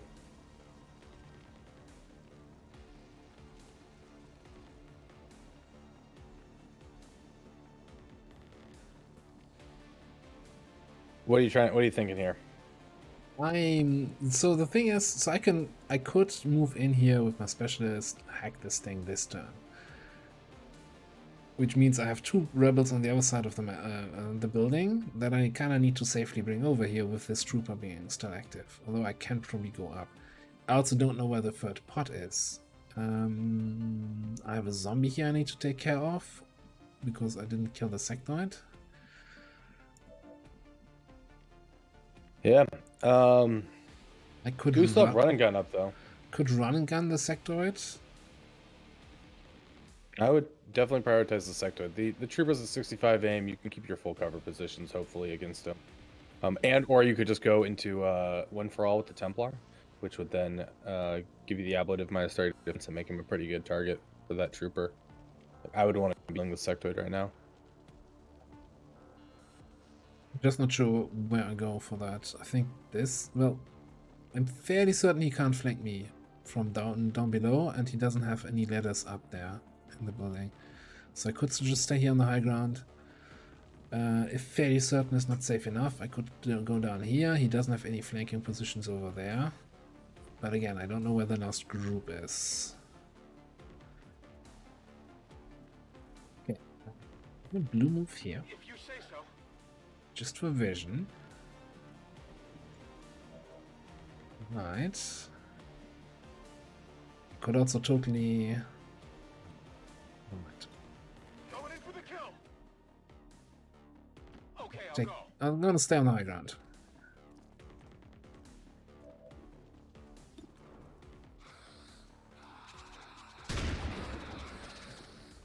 Beautiful shot. I got it, right? It's still the laser as well though, is why the sectoid is the scarier thing, right? Because he may just decide to go for a laser with his high crit chance. It can be quite devastating at times.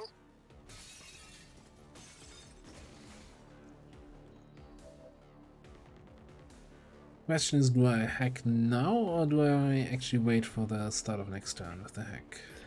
So I tend to want to have my action economy when I hack, especially in a map like this, because we don't know where the third pod is. Those two friendlies that are going to be coming out of the jail may be enough to trigger and to reveal that last pod, which would give them action economy that I don't have. I can't move with specialists. It's not like we have commands and bonds to get them back to safety if they're somewhere around there, right?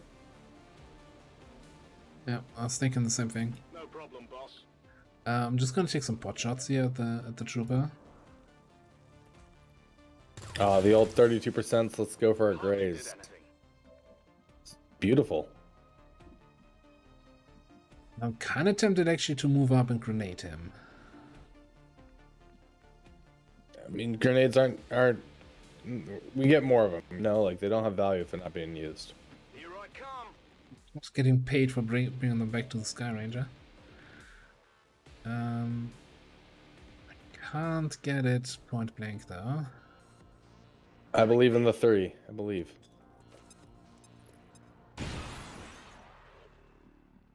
Thankfully, there was no loot destroyed message that was in the screen. For Did that just too roll long. 6? Wait, what? No, it can't. I know. I thought I saw a 6 there. Did it destroy something else? Copy that.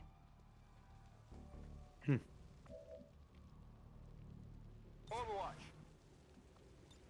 Holding here.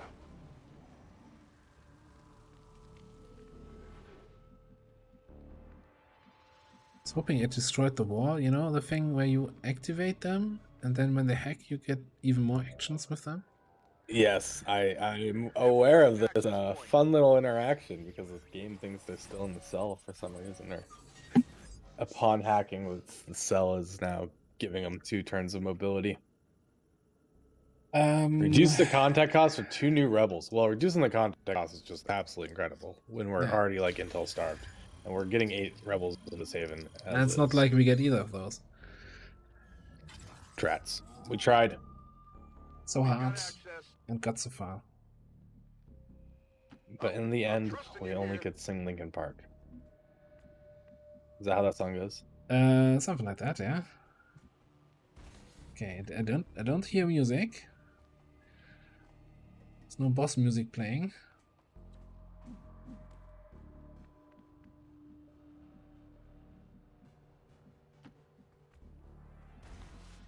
I kind of hate having basically a full group of advents somewhere on the map, and I don't know where.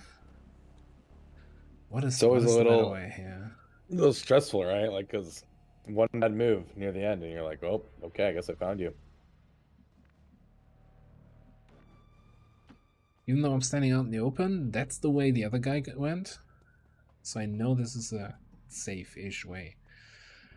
Alright, and that's just hop, skip, and a jump, and we're back at the evac.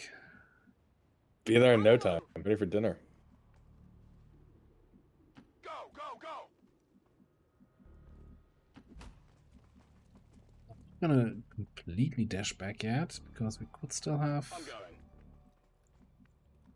the remaining pod that's still out there. There's still up to 3 enemies somewhere out there. Overwatch. I'll stay put. Come and get some. Just gonna abandon the guys after getting them out of jail. So they should be switched to yellow alert and their job changed as well. So, but you didn't wait. Did you even get like sound cues there? No, I have no idea where the last enemies are. It could be 2 solo drones somewhere on the map, just having a good time. Right? Tips for hack rewards and tower rewards. My tip is if you have a decent chance for like the first one, typically go for the first one, right? Unless the second one is outweighs, like if you don't care about getting the first one and the second one is just something you have, go for the second. None of them like are really guaranteed, right? Like, yeah, it's I see the path. am I okay like if it's alloys versus intel, am I okay with giving like small alloys and large intel? I am always okay giving up 5 alloys for 30 intel, and I'm okay not getting more alloys, right? But yeah, on something like that last one, sorry, go ahead. Yeah, I was just saying, as a general rule of thumb, I would always prioritize intel. On it. And basically the reduced contact cost is in a way intel. Yeah, That that one we had right there was, do we want 2 faceless in a haven or do we want intel? And of course I want intel. We did have a sound cue, by the way, from that guy rescued in this direction, I think, and it was an advent soundbite. So I think we should just be dashing away from that. Copy that. Yep, probably are going to get an RNF, not worth fighting and staying, trying to get that kill experience there. The problem is that one of the rescued guys is soup as well. Will do. I think that's his problem. I can make it. Got it covered.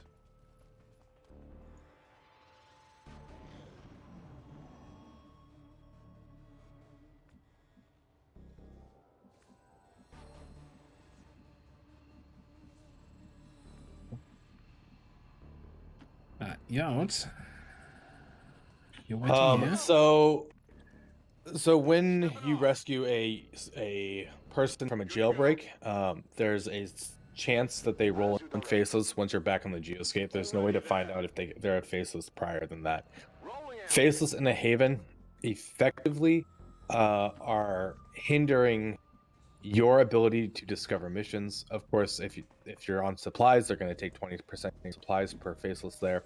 And on recruit, they are more likely to recruit faceless, I believe. But with intel, is they are not actually giving you intel for your jobs, and they are actively taking away almost a full job from another person. So it makes mission detection much harder. They are also guaranteed to add to the bucket every time that rolls, like every day. Any face, whatever job they're on, it gets added to that type of bucket. Seems doable. You find faceless by putting your soldiers in the haven. It fills up its own detection bucket and then rolls chance of discovery once it's filled. Status confirmed. But We've secured I often wonder if there's a little bit of some bugginess there, because when you switch soldiers out after a long time of scanning with one, the next just seems to like find it immediately.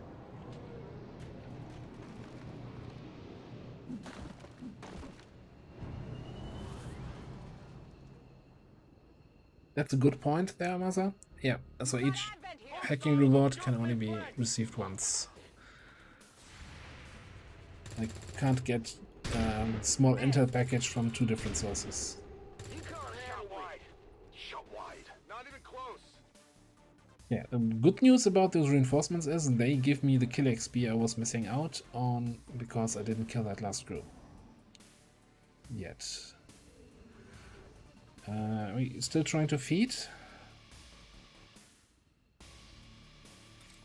I mean, if you want to, yeah, like you have one more kill experience on the map. No, No, no, I you mean, kill the like- zombie yourself. Feed your heroes. The first 6 starting rebels in your starting region cannot be faceless. This was a change from Long War 2, where it was possible for them to be faceless. I In think it order was to even. I think it was guaranteed in Long War 2 that you had one faceless in your starting region, which was a Oh, really? questionable design decision. Yeah, so the first 6 you have are guaranteed not to be faceless. It's quite difficult to discover good mage timers for your liberation chain with only 6 resistance personnel, though. So just keeping those 6 there isn't, while viable, isn't doing a whole lot. I think it's worth the risk of getting new civilians in order to hopefully get better timers long term. Well done, Commander. There was a pot of 3 left. Wow. Thank you, Commander. We must never allow these dissidents to fill our hearts with fear. Their victory today is a minor footnote in history.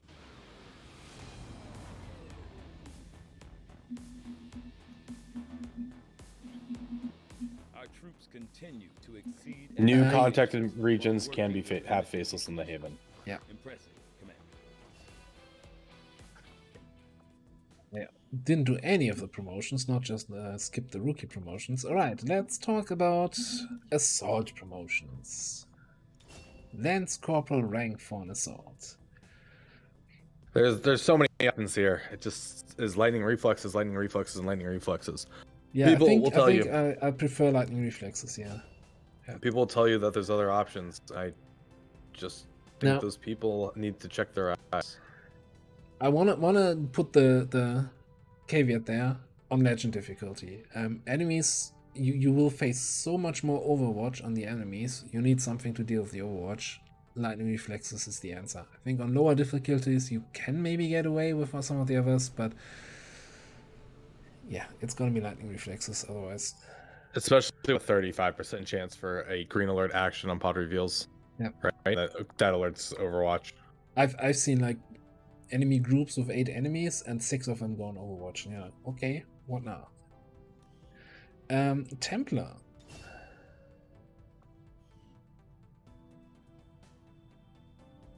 Well, so now we have a new discussion that I don't think we've had.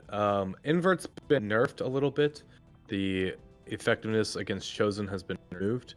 I still think it's probably the strongest pick in this line, but it does lead an option for Amplify if you want to try and boost that that damage against the Chosen. And Indomitable is still hard for me to pick. Yeah, it's like it might help with having low mobility and not being able to actually reach the enemy, right? Although mobility is not terrible, the aim is the terrible stuff here. I still think Invert has like outside of it's no use against the Chosen, but it's so much use against anything else. Oh, absolutely. I still think I pick Invert here. I don't think we had looked at the other stuff here. Templar aim growth is not very much. I think it's like 9 or 12 or something over the whole game.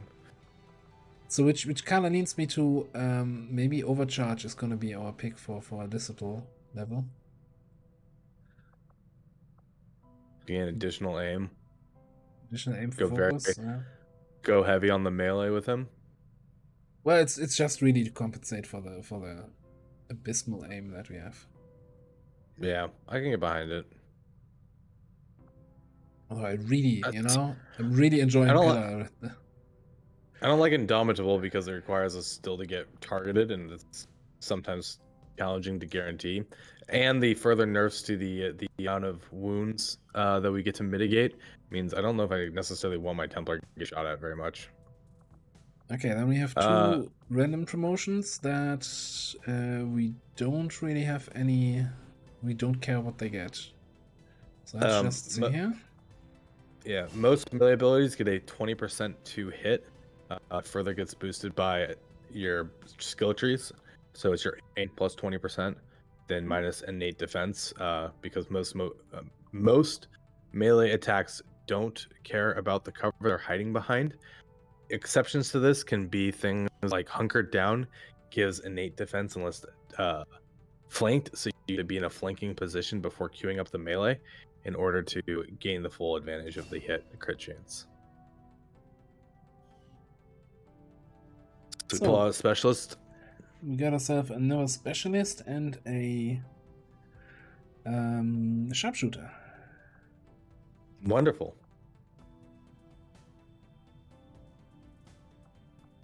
That's kind of interesting, I think. Open fire with a sentinel build. It's very, very good. And return fire? Yeah, well, and return fire. Well, no. I'm not sure if return fire is really that great. I'm not really sure. I was thinking, like, if we do give him Overwatch build, right? That means he's not going to be an officer. We could pair him with that grenadier officer who's going to lob out flashbangs and also have coup de grace here. So we have multiple... Oh, man. Kind of synergizing the whole squad around everybody who has coup de grace is going to get into that squad. Yeah, it'll be fun to see. Something I always wanted to do, but I never got it on enough people. So now I see it in this campaign and I'm like, oh, this could totally work or probably won't. We have the 2 new rebels here. Pop them onto Intel. And let's check at least what kind of timers we get. We don't know any chosen. We don't have no dark events. No, so they can't queue up until this point. I think. I don't think at least. Well, and our first mission is one of the worst missions you can get. It's the form of bond. Unless you're really trying to force something. My followers and your people continue to grow in speed. Like, I've done force soldier bond covert actions in the past, where I was really like, my whole barracks was bonded except for 2 people, and I'm like, okay, you 2 go on that mission. You guys get a room real quick. It's group building seminar. I should also have someone in here. Who is good on willpower right now? Nobody.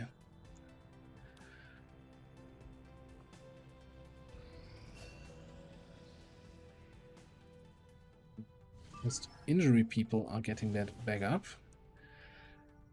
Alright. That's a good timer. Location scout, 7 to 9. I think we can probably squeeze out a few more rookie promotions from this. By the way, still not anywhere close of building that GTS, huh? What's the supply is that? 86. Could check Right on the on. black market if there's anything there. Episode 0, thank you very much for the Prime sub. Welcome on in. Do we reserve... You know, it's a really good timer, but we can find 3 missions now, and we're about to contact the new regions where we can also find up to 3 missions. I think you only want to send 6 on this. Yeah, I was going to say maybe even just 5. Do you want to do 4 soldiers and a rookie then, and get a rookie promotion?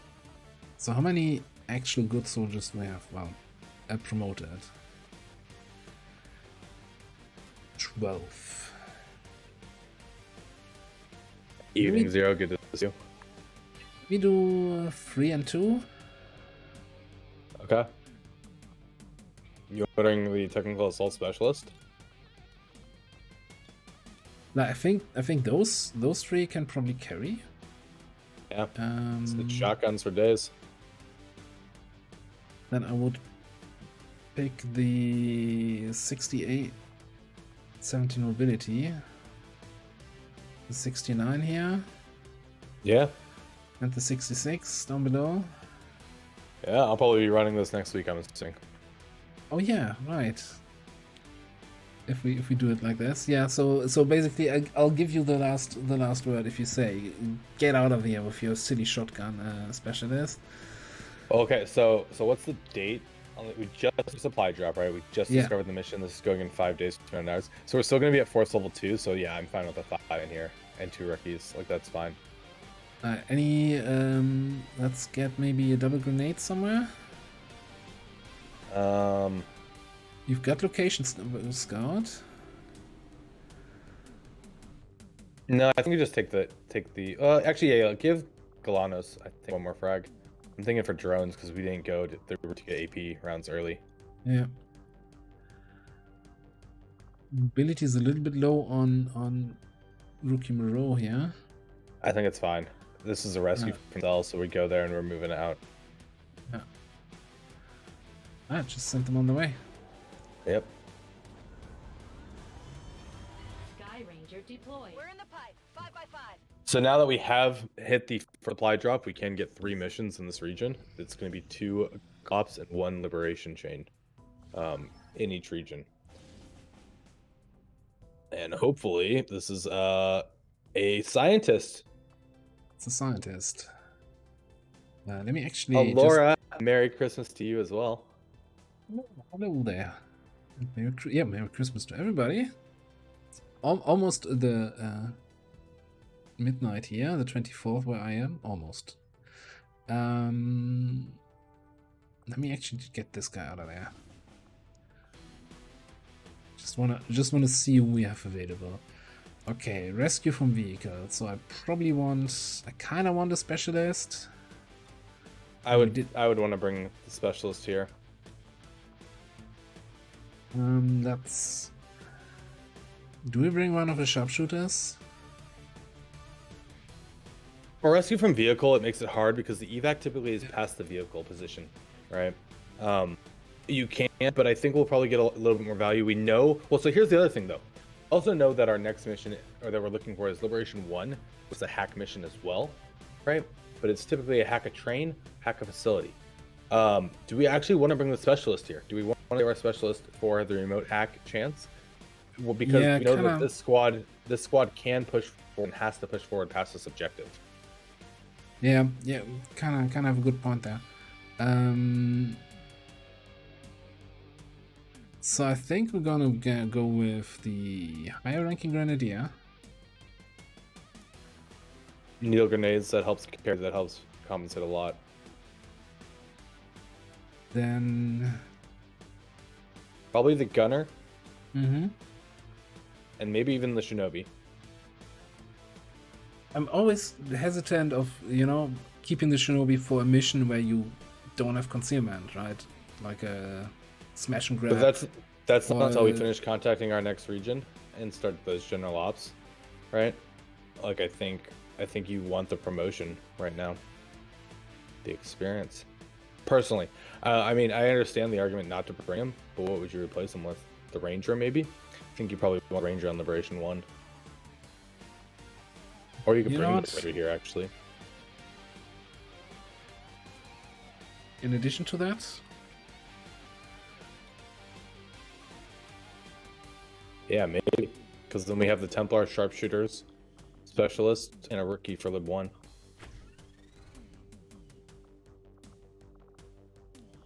And then we fill it up with a rookie, right? Yeah, I would probably take 2 here. So who are you going to be going into? You're going to be going into Force Level 3. Right, you could take Ann Wilson. And Wilson, we wanted to have for specialist training. Oh, that's right. Even though it doesn't make a huge difference, but you know what? It's still the highest tech we got. I'm Smirnov. Yeah. Okay. And then maybe here, what was it? Martina? Yeah. 70 is good, but we got 71, 70, 73. Yeah, we got a lot of high end murkies here, so yeah. I'm pretty happy. And let's think. So our XCOM deck right now has a assault, a gunner, a technical, and shinobi. And a shinobi. I'd be happy with like all these on any of them.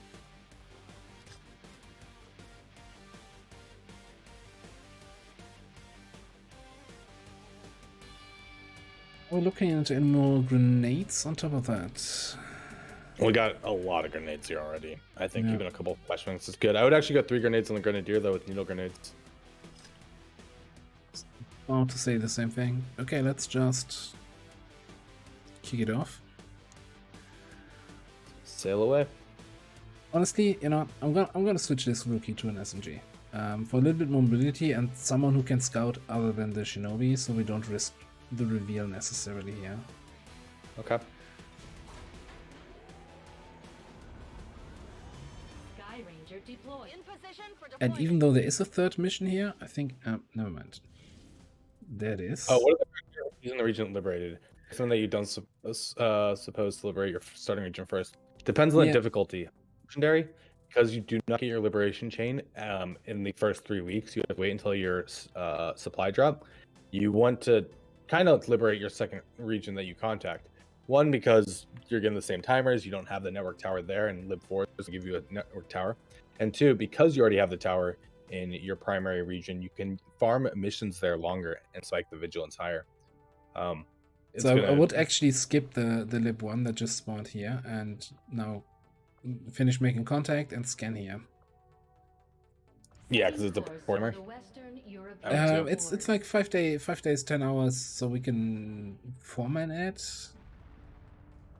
Should we finish contacting here next time and wrap it up a little bit though, or do you want to do this now first?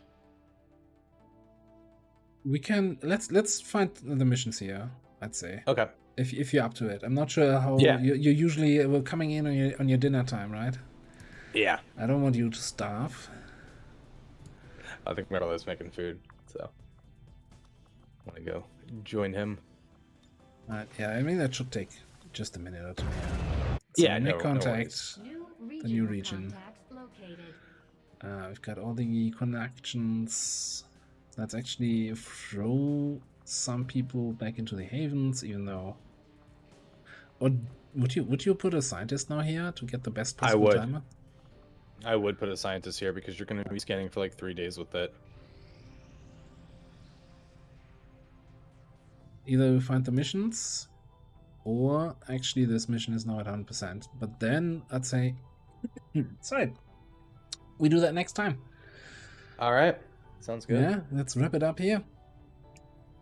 Alright, so Longwolf Chosen Overexplained edition. Commander, we currently have no new supplies coming in. We'll need to seek out new means of replenishing our resources. Was a lot of fun. Good fun. Thank you so Very much for having interesting me. start, yeah. Very interesting start. Hopefully we went through a lot of the concepts in detail. I'm sure as we keep doing this, where it'll be a bit more relaxed and go back to more of the fun. But we really wanted to like have something that really went through like what we do at the start, what we're looking for, what we're paying attention to. That is in a fairly like you can follow along, start your own campaign and do the same type of things. It would be cool to get a campaign where we just have the Geoscape management through the entire thing, like we get our missions, you know, and do the missions somewhere else. But that might be something to think about in the future. Definitely. Yeah, also thanks for joining me here and helping with the explanations. Yeah, it was a good time. So yeah, we're coming into the Christmas week, so I'm actually not sure if I'll do my usual stream on Saturday, since, you know, it's Christmas. So keep an eye on the Discord, and I'll probably announce there either ahead of time if it's not taking place, or the usual announcement when I go live. You're gonna be streaming normally tomorrow, I guess. Logical. Continuing the route. I should be that. We might be on XCom. Should be around tomorrow though. Forward to that. Yeah. Other than that, thanks everybody for coming out. Thanks for Thank you. asking questions and you know, also helping out each other in the chat. Thank you guys so much for joining us. It's been a pleasure. I will see you guys tomorrow. And if you're up for summer XCOM, then we're gonna do a little raid here. To Tango Hotel, who's currently streaming Longwolf Chosen Legendary. And yeah, always a good time to be there. So thanks everybody. Have wonderful Christmas days. Enjoy your time, and hopefully see you next time.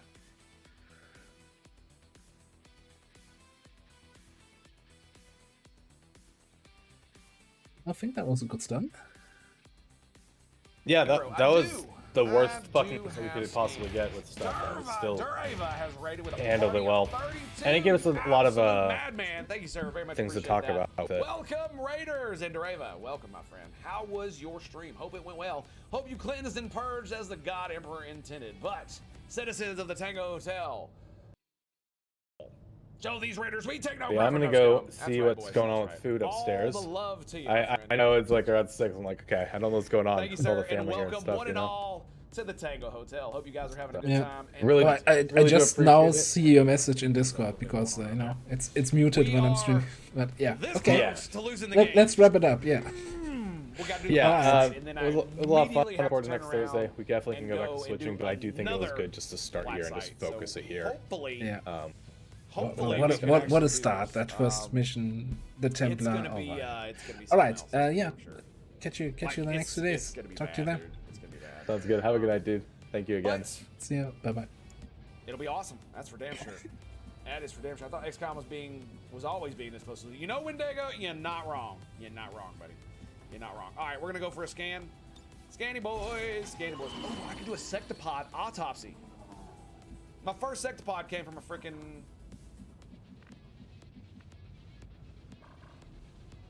Are you freaking kidding me? I scanned and I got nothing. Nothing. Nada. Zip.